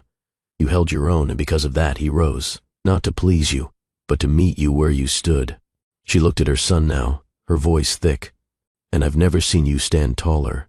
Turning to Tamika, Eleanor's expression softened further. I thank you, not for changing him, but for loving him as is. You showed him the difference between performance and presence. She raised her glass. To the couple who redefined what healing looks like. May your home be loud with laughter, patient in struggle, and rich with truth. A beat of silence. Then, applause. Long, loud, sincere. Tamika stood. She stepped forward and hugged Eleanor, not out of obligation but from a shared understanding. Because sometimes healing came from being seen, not saved. The rooftop lights had dimmed. The jazz band had packed up. Guests had hugged, cried, danced, and drifted into the Harlem night. But inside the top-floor suite of a boutique hotel 2 blocks away, the real moment began. Tamika stepped out of the bathroom, barefoot in a soft silk robe. The sound of running water from the tub had stopped, and the smell of lavender from the hotel oil still lingered. Her curls were slightly damp. No makeup, no heels, no filter. Christian sat on the edge of the bed, slowly unfastening his cufflinks. He looked up when she entered, and he froze, not because of how she looked, but because of what her eyes said. I'm still healing, but I want to do it with you. She walked over and reached for his shirt buttons. He let her. Her fingers moved slowly, not out of nervousness, but because she was paying attention. To the man who had waited. To the man who had left. To the man who came back and stayed. Button by button, the distance shrank. He stood once she finished, guiding her by the waist toward the bed, but not rushing. He kissed her shoulder first, then the hollow of her collarbone. She didn't flinch, didn't rush. She leaned into him with full awareness. Tonight wasn't about hunger. It wasn't about escape. It was about rebuilding trust, on skin, on breath, in silence. They undressed one layer at a time. The bed welcomed them without demand. His touch wasn't dominant or needy. It was grateful. Her hands wandered across his back. His jaw rested in the space between her neck and shoulder. No words filled the room because none were needed. Their bodies spoke with weight, not performance. Tamika felt it the moment her breath caught, not from arousal but from peace. She whispered, "I'm not afraid anymore." Christian kissed her chest softly and replied, "Neither am I." They moved together like they were writing something sacred with their bodies. Something tender. Something earned. No sharp gasps. No wild rhythm. Just presence. When it was over, Tamika rested her head on his chest. His heartbeat was calm, steady. "I didn't know it could feel like this," she murmured. Christian ran his fingers through her hair. "It only feels like this," he said, "when you mean it." She smiled against his skin, and for the first time in years she didn't feel like a widow. She felt like a woman, alive, loved, and finally, safe. The morning after their rooftop wedding, Harlem moved at its usual rhythm, kids laughing. Below, horns honking, and the world not caring that her life had changed forever. Tamika stood at the window, wrapped in a throw blanket, watching sunlight slide across the buildings. Christian was still asleep, his arm resting where she had been. She didn't feel the need to speak. But if she had to explain this moment to anyone, any woman like her who'd stopped believing, she'd say this. This isn't a love story. Not in the way movies sell it or how fairy tales wrap it in glitter. No. This is a story of survival, of waking up when all you wanted was to stay asleep, of taking one more step when your legs swore they couldn't hold you. It's a story of watching your heart break in slow motion and still showing up to face the day, of hearing everyone say you'll be okay when you're not and doing the hard work to make it true anyway. It's a story of choosing to love again when the last time almost broke you, of trusting someone not because they're perfect, but because they were honest when it mattered most. Christian wasn't a hero. He was a man with flaws, fear, and a past. But he showed up, every day, with quiet gestures, with soft words, with his presence when it counted. I didn't need someone to rescue me. I had already rescued myself by refusing to stay stuck in grief. What I needed was someone willing to walk beside me while I figured out how to live again. So if you're watching this, or listening to my story, please know this. Love doesn't erase pain. It doesn't fix what's broken overnight, but real love holds space for healing. It wipes tears without asking questions. It offers hugs when words fail. It stays, not just for the celebrations, but for the long, quiet nights where doubt still lingers. My name is Tamika. I was once a widow, a shadow of who I used to be. Now I am a wife, a mother, and a woman who finally chose herself before she ever said "I do" again. This is not a perfect ending. This is not a fairy tale. This is life, messy, loud, precious, and every breath of it is mine. Christian lifted Tamira into the air. She let out the happiest giggle Harlem had ever heard. Tamika leaned against the balcony railing, her silk robe fluttering in the breeze. A glass of orange juice in hand, wedding ring catching the morning sun. She had never seen a man look at a child like that, like she was both miracle and mission. And in that simple moment, no spotlight, no grand gesture, she knew this was what staying looked like. Christian didn't run when things got messy. He didn't vanish when he was overwhelmed. He stayed when silence filled the room. He stayed when emotions exploded. He stayed when labor tore her body open and fear threatened to take over. He stayed when he was asked to wait, for trust, for forgiveness, for another chance. He chose presence over perfection. He chose her. And now, she wanted to leave this final message for every heart that had made it this far through their story. If you made it here, thank you. Thank you for walking with me through grief, doubt, second chances, and a love that didn't start strong but stayed strong. I know what it means to love someone and lose them. I know what it means to be afraid of feeling again. I know what it means to carry life while still healing. And if you're in that space where you don't trust joy yet, where you flinch at hope, I want you to remember this. Love still exists. Not the kind that lives in poems or fairy tales. The kind that shows up with groceries when your fridge is empty. The kind that learns your triggers and listens when you say not today. The kind that wipes away tears without asking for an explanation. Real love exists. So if our story moved you, even if it made you cry, reflect, or smile for someone you lost or hope to find, do me a favor. Hit the like button. Drop your favorite moment in the comments. Tell me what part made you believe again. Because someone out there might read your comment and feel less alone. This story isn't about a perfect man or a flawless woman. It's about real people, real pain, and real healing. And if you found any piece of yourself here, then our story wasn't wasted. Thank you for staying. Thank you for loving with us. We'll see you in the next story. Like, if love still matters. Comment, the moment that touched your heart. Share this with someone who needs to believe again.